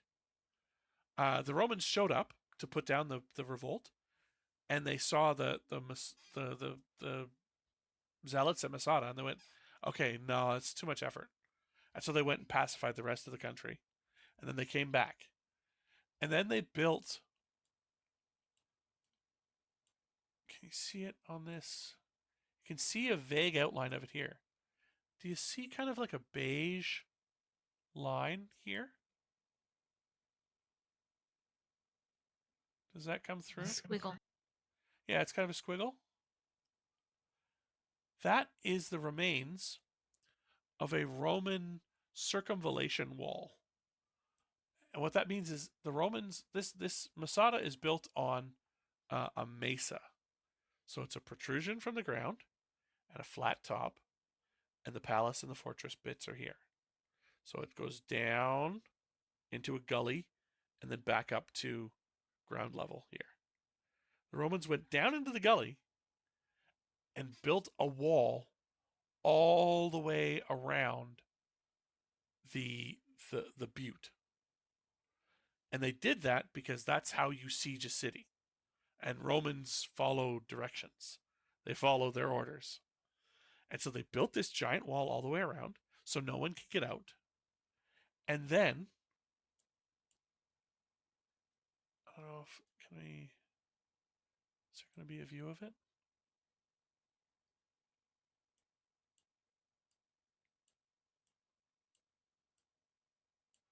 No, we need to be further away. Actually, I think it's right there anyway.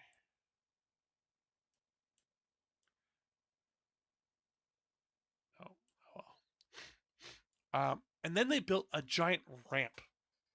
It was they made a wooden ramp and then they covered it in earthenworks, and they put it up against the walls of Masada, and they basically broke through, murdered everybody, and that's the end of the revolt. But this was like the single most defensible point in all of the whole region, and the Romans just didn't even blink an eye. They just said, oh, "Okay, put a wall around it, put a ramp up to it, go in and kill everybody." This revolt was to try and get freedom from Roman control. I mentioned in the earlier part of the lecture that Herod the Great had control over the whole region, and then when he died, it was split off to his sons, and those. Okay, Dex, have a good night. And those had been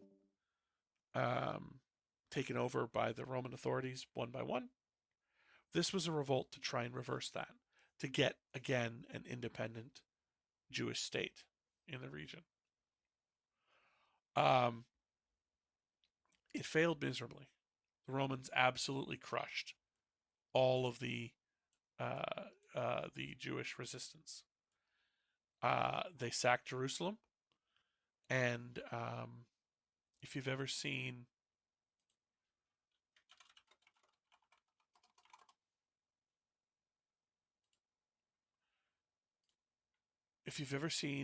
something called the Arch of Titus, I don't want a YouTube video. What the hell? Here, that's so. Roman triumphal arches, these massive monumental stone monumental monuments. God. Anyway, they do a parade through them, and they put iconography imagery on them related to the person who built it.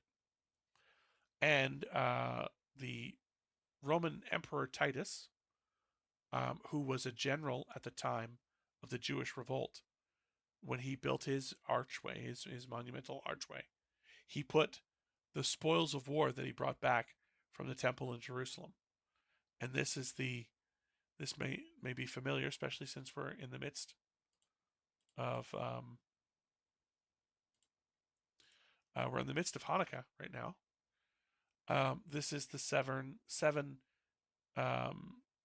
handed or seven-armed menorah that was part of the ritual furniture of the Jewish temple that was completely destroyed by the Romans in 70. So as part of the Jewish revolt.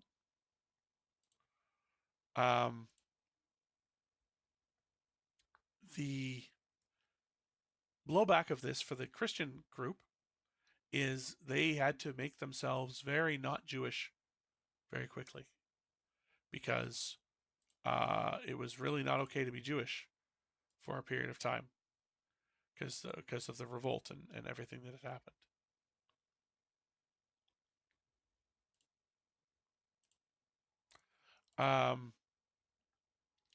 And so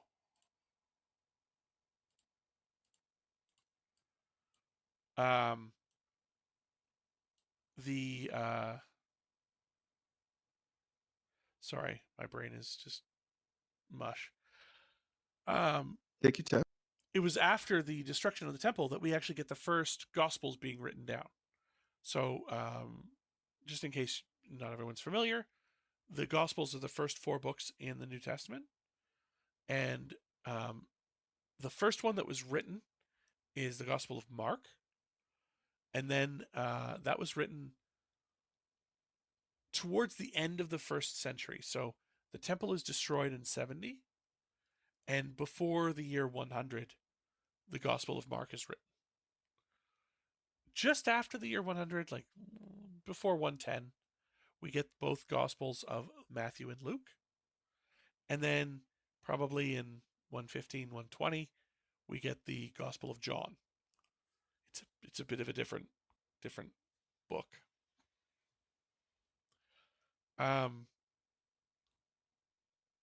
These help the Christian community grow, not necessarily in a Jewish direction. Paul set the standard for a religion among the Gentiles. Christianity is growing as a Roman religion, and the Gospels are they may be written by Jews. It's always debated exactly what group or what community is writing the Gospels. But the fact of the matter is they are written in Greek. They are not written in Aramaic. So Greek would have been the overwhelming language of the Gentiles in the eastern part of the Roman Empire at the time. And Aramaic would have been the first language of Jews in the Roman Empire at the time. And all the Gospels and all the books of the New Testament are written in Greek. So it very quickly is no longer a Jewish movement. And that's like a 25-minute segue onto why I think potentially people who are saying they're doing things the original Jewish way are not necessarily in alignment with historical fact.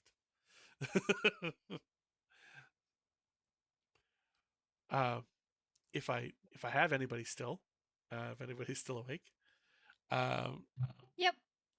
Oh yeah. Does any of this make sense? And are there any questions on what I have said? All of what I've said there. Probably a tangent, but you're talking about how some of the different books kind of came along. Have you really heard much or looked much into? I think it's the Catholic Church evidently has books that we're not allowed to see or something to that effect. I have no idea where those Yeah, that came would from. be. It's not that people aren't allowed to see them, it's that they went through and said, hey, we don't think these books portray the message of Jesus that we want to portray, so we're just not going to put them in what we consider the canon Bible. The most controversial of those is the Apocrypha. Okay. There's a lot to unpack there, if you will indulge me.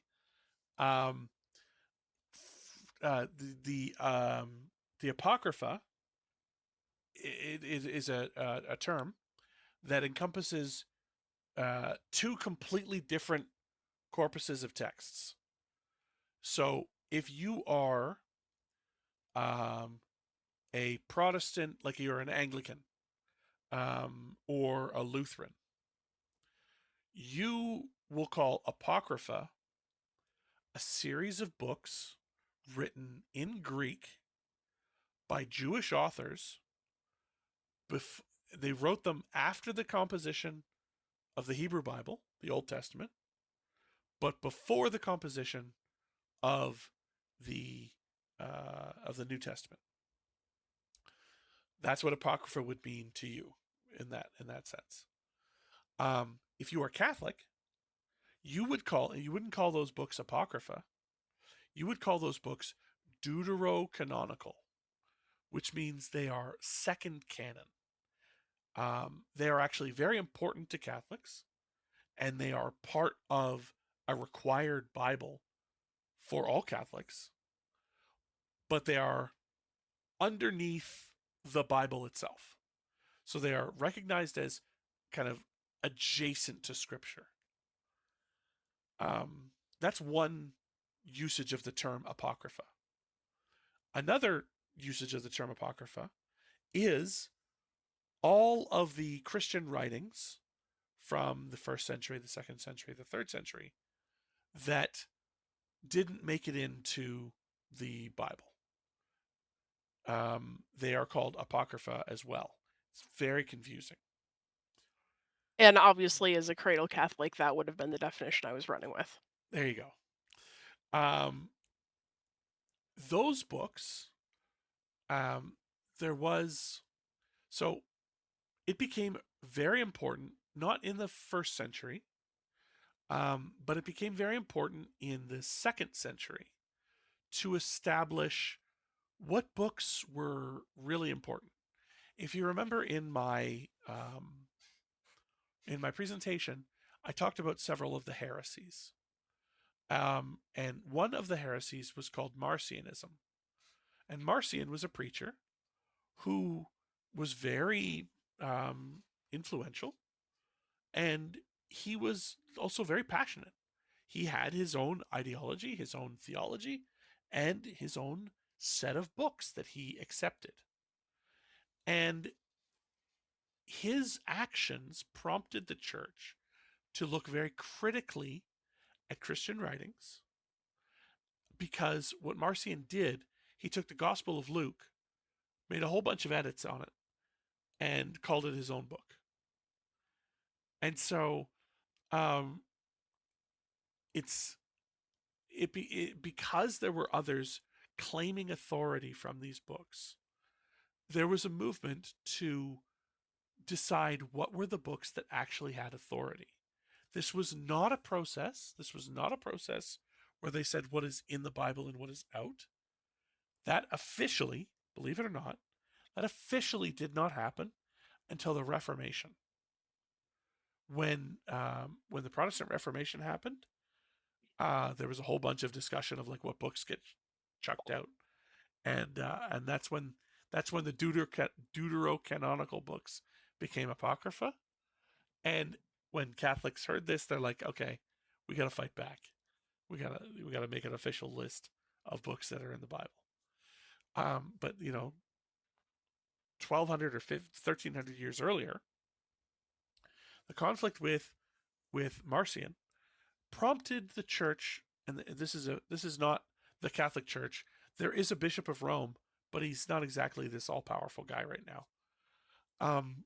The church, as it was, somewhat disunited. They wanted to okay, what books are we going to privilege over other books? And what they decided on was books that we can for sure, at least according to what everybody knows, we can for sure trace back to an apostle. That's going to be a very important book. If it's not for sure traceable back to an apostle, that's a secondary book. And varying levels of secondary books. There was an extremely popular book in early Christianity called The Shepherd of Hermas. And this was kind of an apocalyptic text. It talked about the end of the world. And it's very popular in that we have a whole bunch of copies from, in archaeological contexts. We've dug them up, and we know that in the 2nd century and the very early 3rd century, this was a hugely popular text. And then it became effectively unknown as the 3rd century moved on. And the reason for that was we know who wrote it. And it was the brother of the Bishop of Rome, Irenaeus, who was not an apostle. It's not that this guy was a bad guy. It's not that this guy was like to be rejected by the church. It was known he was not an apostle. And so his books were less important. And when the only way to transmit your books from one generation to the next is have someone to sit down and physically copy it out, when you become less important, you get forgotten. And that's what happened with a great deal of early Christian writings. Now, don't make this. I mean, I'm not trying to paint this as different. Some of those books were purposefully put into the second group because they said things that the larger number of Christians didn't like. So you may have heard of the Gospel of Thomas. This was not something that was very widely accepted in like Christianity in Europe, but it was accepted in certain groups in Egypt and in Syria. And so they kept making copies of it for a few centuries. That's where our copies come from. And so a series of books, actually, the whole, I think it was the Gospel of Thomas is at the center of the Da Vinci Code. I can't remember. But don't remember offhand. It's been so long since I've read that. Yeah, so many people like conspiracies because conspiracies are fun. But the fact of the matter is the church wasn't nearly powerful enough to do any conspiratorial things in the 3rd century. It was the simple fact that it was decided based on the fact that someone was taking advantage of, authorship of books. It was decided by a large number of Christians that we're only going to prioritize things we know for a fact came from apostles. And that's what eventually became what we now call the New Testament. Through much of late antiquity and the early Middle Ages, it was extremely common to not have a whole copy of the New Testament. You would have like the Gospels, that was a book that people frequently had, or the letters of Paul was a book that people frequently had, but all of it combined as a single volume as the New Testament. It existed. It's not that it didn't exist. It's just that that was really expensive to make, and not many people had that. Our oldest copies are actually believed to have been versions written out, paid for by the Emperor Constantine in the 4th century. They are Codex Sinaiticus.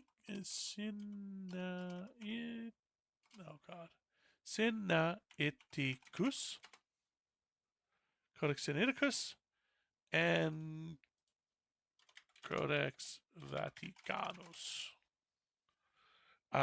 These are 4th century codices. Oh yeah, just in case anybody didn't know this, a book like two, like a cover and then pages in between.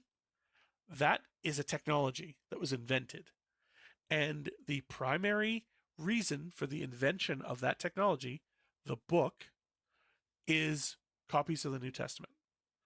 The type of book it is called a codex, and that was invented because it was considered important to have these various books all combined into a single volume rather than as individual scrolls, because that's what was used previously. But the codex was invented. I don't know if it was explicitly invented to hold Christian texts, but it was absolutely popularized to hold Christian texts. That was the first book is copies of the New Testament, at least large copies of it. And Codex Sinaiticus and Codex Vaticanus are both 4th century, very early copies of the New Testament. They're different. They have different books in them and they have different texts in them, but they are largely consistent. Now my brain has a weird itch. What do you think is the oldest written book compared to what's likely to be the newest written book of the Bible? In terms of books in the Bible, the earliest written books are absolutely the letters of Paul. There's no question about that. And the oldest book is probably Revelations. Revelations, I think, was written. There is actually a website that keeps track of this. Revelations is a trip. It is a trip, absolutely. So this is a website that has dates for like prospective dates for different books of the Bible. These are, I wouldn't call them scholarly. Well, actually, I should rephrase that. I would call them scholarly, but you notice that they have ranges. So, keep that in mind. And the Revelation.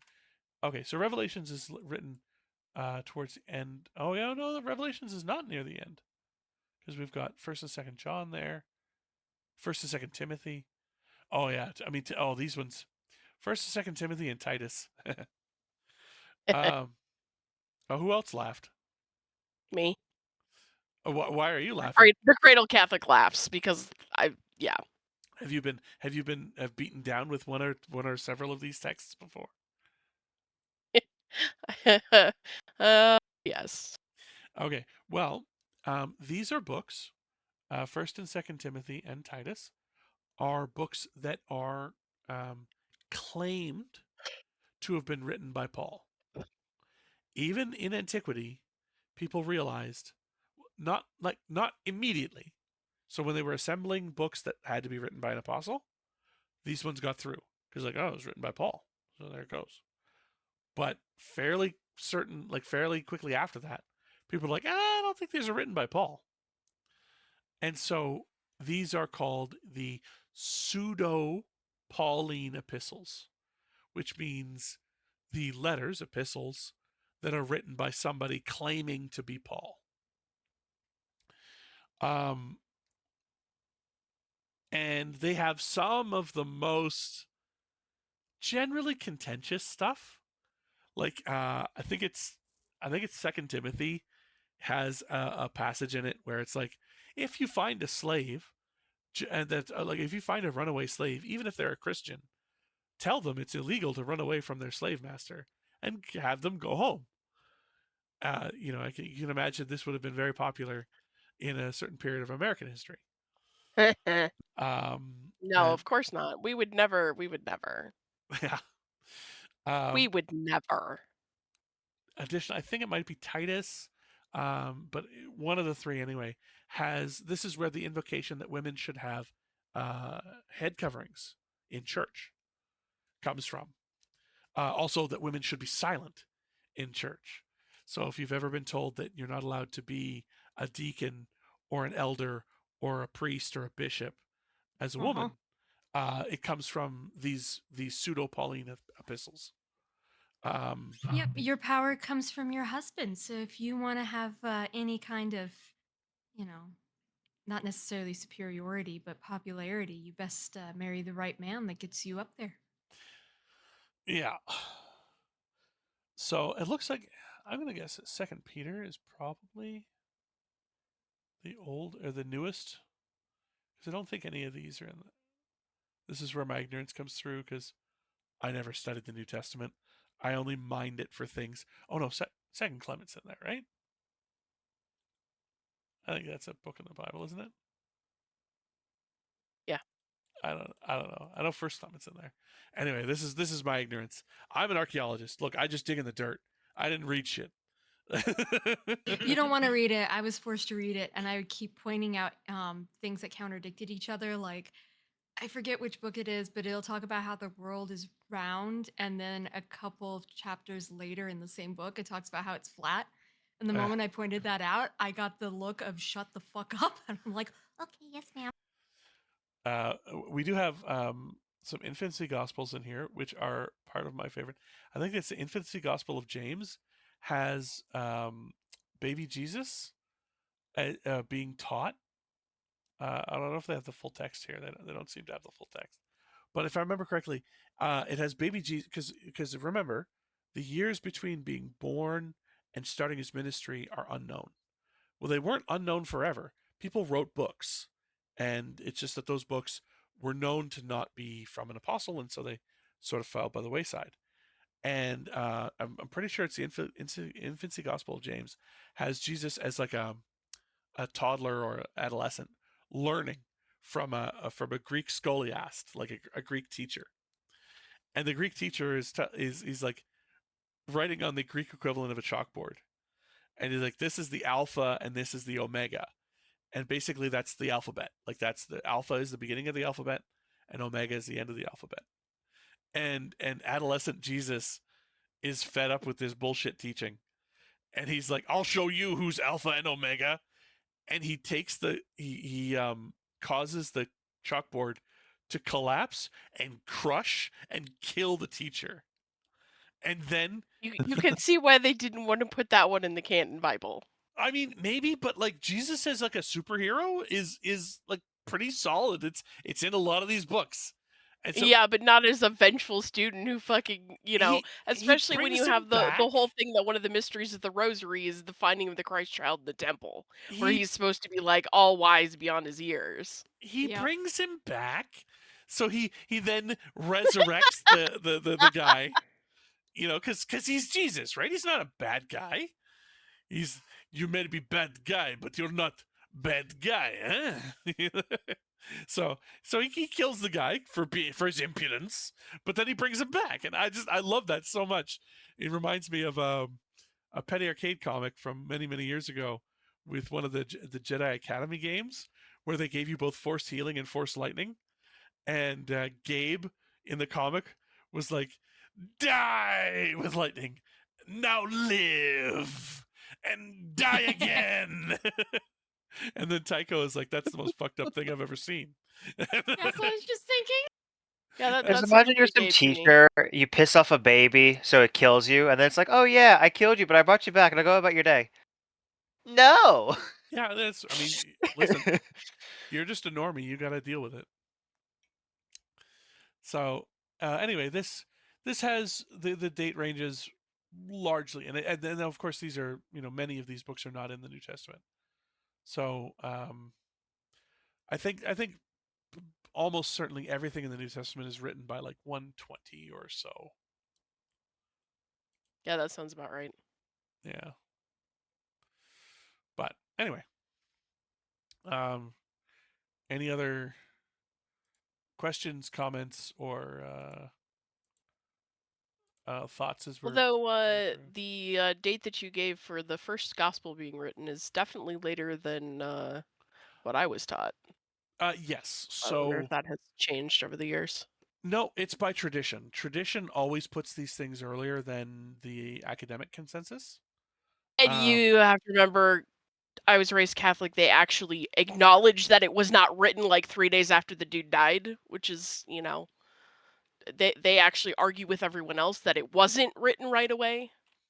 Yeah. But I think the first one, when I went through New Testament, I think it was like 40 or 60 years, not a full 100. Yeah. So the reason that most scholars put Mark right in and around the year 70 is there's a particular line in Mark that said that oh man, my camera has just gone all hazy.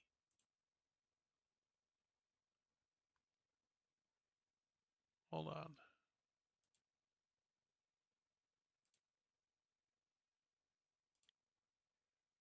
No, it's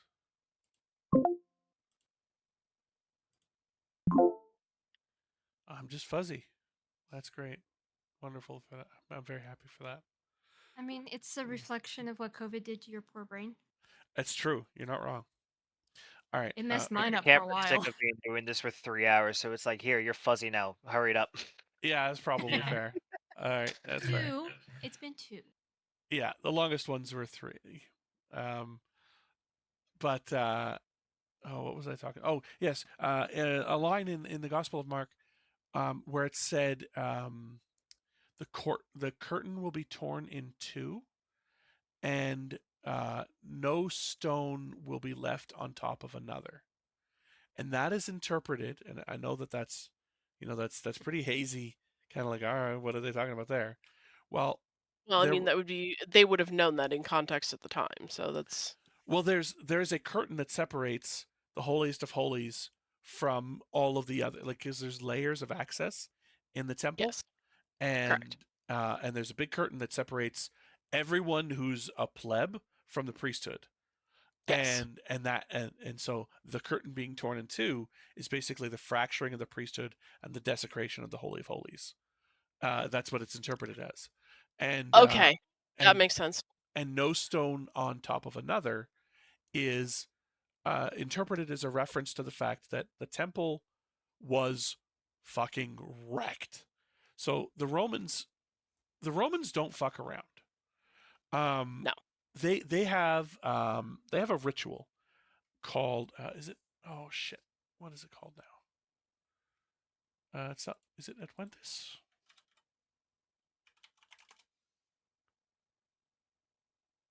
No, that's not it. I can't remember the name of the ritual. I'm sorry. But the Romans have a ritual where they actually invite the god of a temple out of that temple. They tell the god, listen, we are the Romans. We are actually the righteous people of the world. You should leave your people, join us. We will build you a new, better temple in Rome, and that's where you can live. And they have this ritual so that they can destroy sacred facilities, sacred buildings without guilt, because they do self-identify as an extremely righteous people, and they would never desecrate a god's temple. That's sacrilegious. But if they Yeah, invite the but god they out, believe in multiple gods anyway, so and yeah, and that so makes sense. according to the Romans, they invited Yahweh out of the Jewish temple, brought him back to Rome, and built him a house there, and he's fine. And then they absolutely fucking wrecked the temple to Yahweh in Jerusalem because the Jews had revolted, and that was not okay according to the Roman authorities. And the destruction was said to have been that there wasn't even one stone on top of another, that it was so complete Okay, and total. that makes sense. So I don't remember what they gave me for dates but yeah, I knew it was not right after by any means. I like at least close to half a century, but there is closer to. so in some traditions, I don't know this because I mean I was born into a Catholic family, but I stopped attending fairly young. Um, I know that in some traditions they teach that Matthew, because Matthew is the first book in the New Testament, they teach that Matthew was actually the first book of the Bible written. I And don't know so, which ones that would be because it was definitely not the Franciscans. yeah, well, so it would be a pan Catholic teaching if it were. It's just some denominations, some groups teach this, that Matthew is the first, because there's a belief amongst, again, some Christian groups that Matthew was actually originally written in Aramaic and then it was translated into Greek. There's very little to no scholarly evidence for this. It doesn't, like, I am fully willing to openly assess any belief on its face value, and it's just there's not enough even remote evidence to suggest that Matthew was originally written in Aramaic, and there's a ton of evidence to show that Matthew is dependent, that it it requires Mark to have been written first. Yeah. That Yeah, and Matthew. that's absolutely what I was taught Oh, okay. was that Mark was first, not Matthew. Yeah. Um. And there was no question about that. That was absolutely unequivocally no. Mark was first, and John was last. Yeah, John is the last of the canonical gospels. Yep. And yeah, as I Also the weirdest one. it's special. Yeah. The way that we refer to it in class is it has the most developed Christology. So you heard me talk about Trinitarian Christology, this view of Christ. Well, there is a fairly simple view of Christ in Matthew, Mark, and Luke. They differ a little bit, and you can Yeah. read some complexity into them. But John, for sure, has the most complexity just built in. Correct. John has the most developed kind of understanding of Christ. Also, it's a little harsh on the Jews, John. There's Um, that. It gets worse. The Gotta go. Bye. Oh, have a Bye, good night, Band-Aid. No. The apocryphal Gospel of Peter is even more harsh. Yeah. But Yeah, it all depends on when things were written and the perspective. And I'm sure that there are probably sects of it that also push those things, but that was also definitely not taught among the sectors of Catholicism that I was raised in. Well, no, because you were born in a post-Vatican II world. Yeah, I know, but I'm sure that there are still people who are kind of have a hate on for Jewish people. Yep. I mean, probably tried cats. Franciscans think that's kind of silly. Yeah. There's kind of groups they're called traditional Catholics or trad cats. They're not really in communion with Rome because they're, you know, I mean, if you can look at Vatican II and go, that's too progressive for me. Ugh. I mean, good luck, Yeah, man. right, Uh, right. At that point, you might just want to like scoot yourself off to the Eastern Orthodox Church, please. so for those, sorry, I'm going into some weeds here on Catholicism. Um, I mentioned those ecumenical councils in the lecture, where they had the Council of Nicaea and so on and so forth. I see. Yeah. Those councils continued, but they were less ecumenical than they had been. So the ecumenical meant that it involved the whole world. Well, it eventually starts to just be all of the people of one particular denomination or group.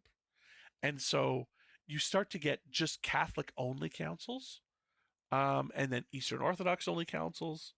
And then, you start getting councils once the Protestant Reformation happens. Everything is off the table. Like everything is, they just do whatever the hell they want.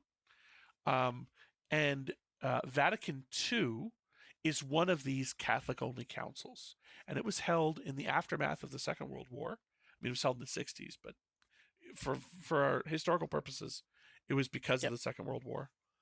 And it was an attempt at finding a way for reinterpreting Catholicism in in a world moving forward, and especially considering the horrors of the Holocaust. What should Catholicism espouse to the world? And one of the things that it said is that Catholicism will no longer consider Protestant denominations and the Eastern Orthodox as heretics. They are going to Yeah. be Yeah. Oh yeah.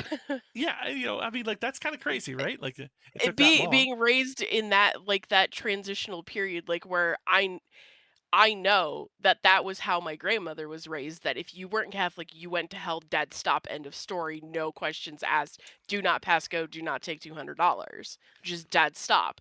And then had to struggle with that heavily when several of her children left the church and one of them converted to like some random denomination of Lutheran, and she's like, "Oh god, my kid is going to hell." Yeah. Well, But that was not taught to my parents. yeah. So that's one of the things. The other thing, of course, is that Jews are not universally, as a race, as a religion, as a people, responsible for the murder of Christ, which had been the teaching up until that point. Um, and And like that is such a strange attitude to me. Like I know that there are absolutely anti-Semitic people in this country, and yet like I have never encountered one in the Roman Catholic churches that I've been to my entire life. yeah, Any of them. that is a feature of the last, say, 50, 60 years. But it's also a feature of the New World versus the Old. So, I mean, Yeah. this is an anecdote that I shared in the Israel Palestine video, but I wish I could remember where I got this. This is a half remembered anecdote. Absolutely take it with the pound of salt that you should have, or grain of sand, or whatever. I don't know. Anyway, he was remarking that he could be on the streets of, I think it was New York, on Christmas Day, and no one called him Christ Killer.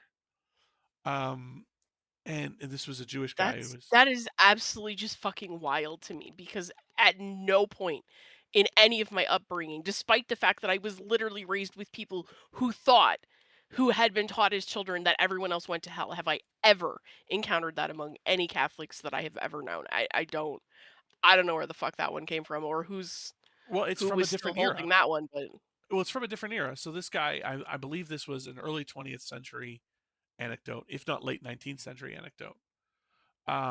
And so that just gives you an idea of what it was like to be on the streets of Europe as a Jew in, say, the late 19th century, and how it differed already. This is way before Vatican II. This is before Vatican I. How it was different already in the New World, and then Vatican II just sort of hopefully improved that further. And then the most important, I think, for just regular everyday Catholics, Vatican II also approved what's called vernacular mass. Yeah, So this Mass was no longer in Latin. yeah, the service, Yeah. a Catholic service up until 1965 or 67 or Correct. whatever it was always conducted in Latin, and it was only in the decades afterwards, and it didn't even happen immediately in all dioceses. My mother has No. very not fond memories of attending mass in Latin as a child. Yeah, Uh, we never had them fully in Latin, but we absolutely did parts of it during Lent. yeah, kind of like you tart it up during important parts of the year. Yeah. But I love that tarted up. That's great. I That's mean, really accurate too, honestly. That's why it's funny. that's not the most respectful tone. I do apologize. The whiskey is Oh starting to no, take hold. don't apologize. I have not been a faithful believer in many, many years. I just had enough years of it to know what they espouse My for the my most part. my personal favorite is that, at least as far as I understand it, and my ignorance knows no bounds, but at least as far as I understand it, according to Catholic dogma, because I have been baptized, and even though I have renounced the Catholic Church, I didn't file it I didn't file it in paperwork. The Pope Yes. doesn't care. Like the Pope doesn't care what I think. Yep. I have to request it. So since I Correct. didn't do that, Yep. then according to You are considered a lapsed Catholic. yeah, and what that means is that I will go to, um, uh, what's They the no longer teach purgatory. That's not a thing. oh no, they no longer teach baby purgatory. It's there used to be No two there used to be purgatory at two. all. No, purgatory still exists. I'm positive of that. Oh, hold I on. wonder if they decided to revive that one and I was not aware of it. No, there was a baby. So there used to be two purgatories, and Yeah, there was a special purgatory for unbaptized babies, correct. and then there was regular purgatory for the rest of us. And they decided that I can't remember if it was that unbaptized babies just go straight to heaven, or if Yes. unbaptized babies go to regular purgatory. But they got rid of like infant purgatory. But I'm pretty sure that purgatory still and for those that are not Catholic, purgatory is a place that you can go as an in between heaven and hell.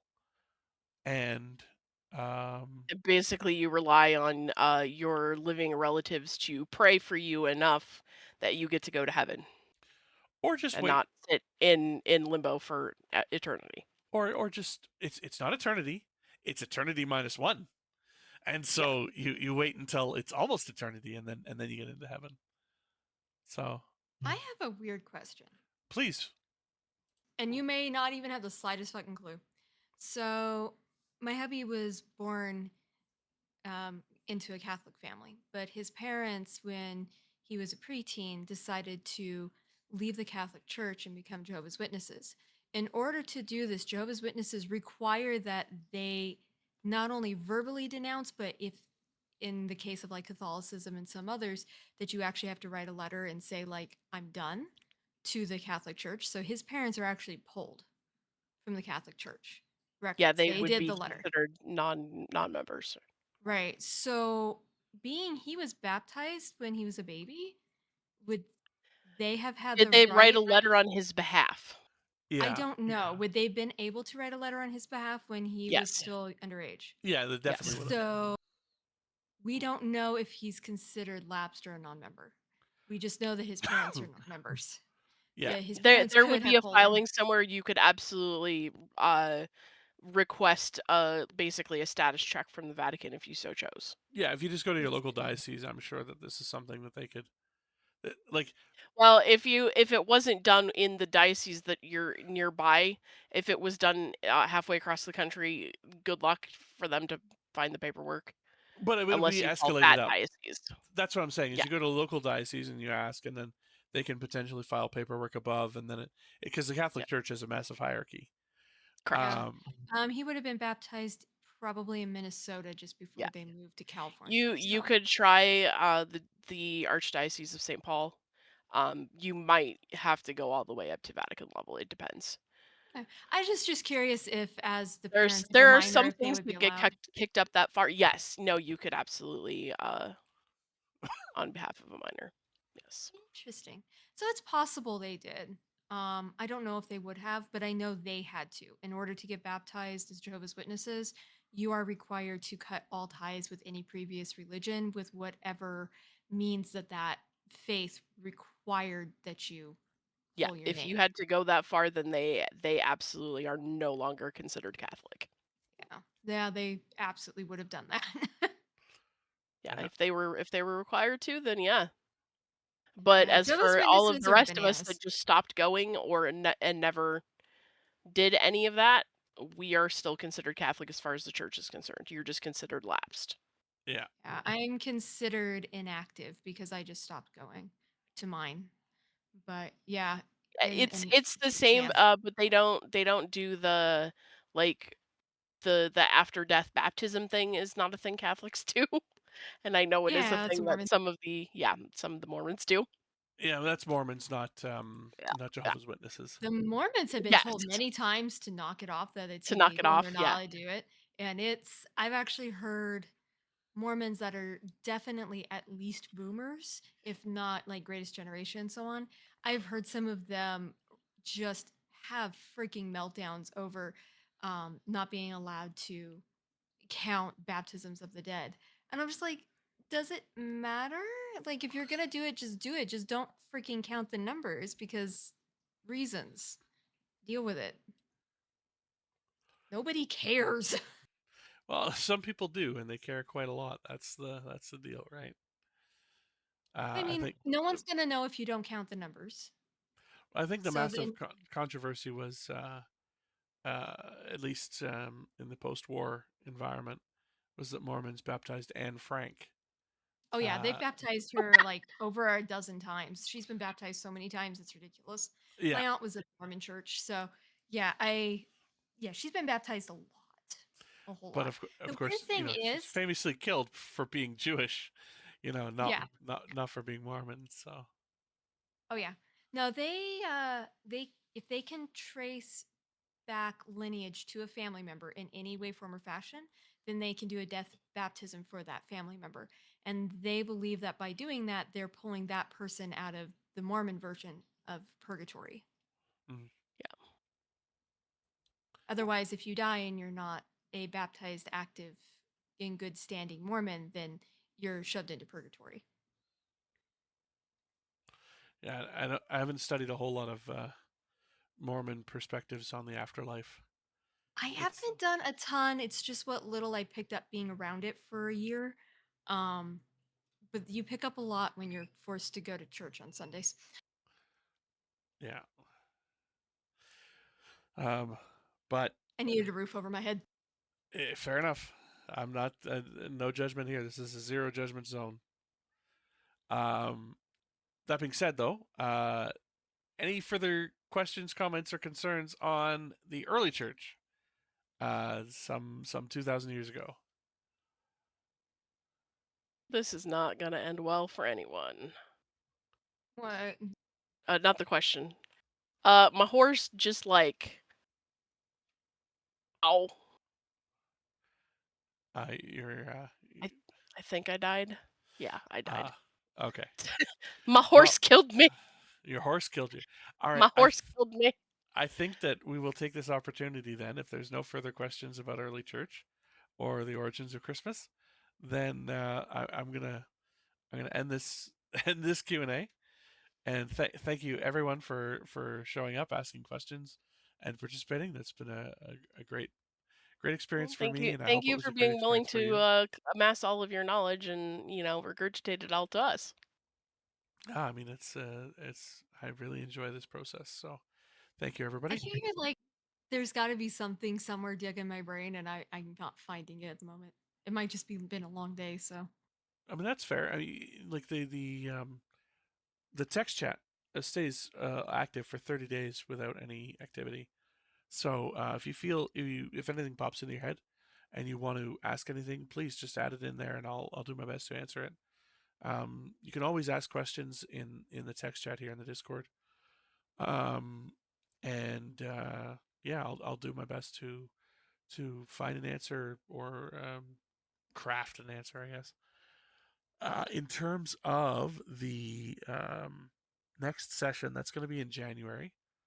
I'll probably reinstate voting for topics because I got to assert my professorial privilege as I called it for this one. I don't think anybody had a single complaint about that. I think Yeah. a couple of us actually asked for it, so you're good. Yeah, there you go. That's fair. But yeah, if you have ideas for topics that you would like covered, also please feel free to just throw those into the general chat of the Discord, and I will do my best to try and integrate them into the quiz moving forward. But otherwise, thank you everyone for being here and for hanging out and for participating. And we'll see you all again next month. Yeah.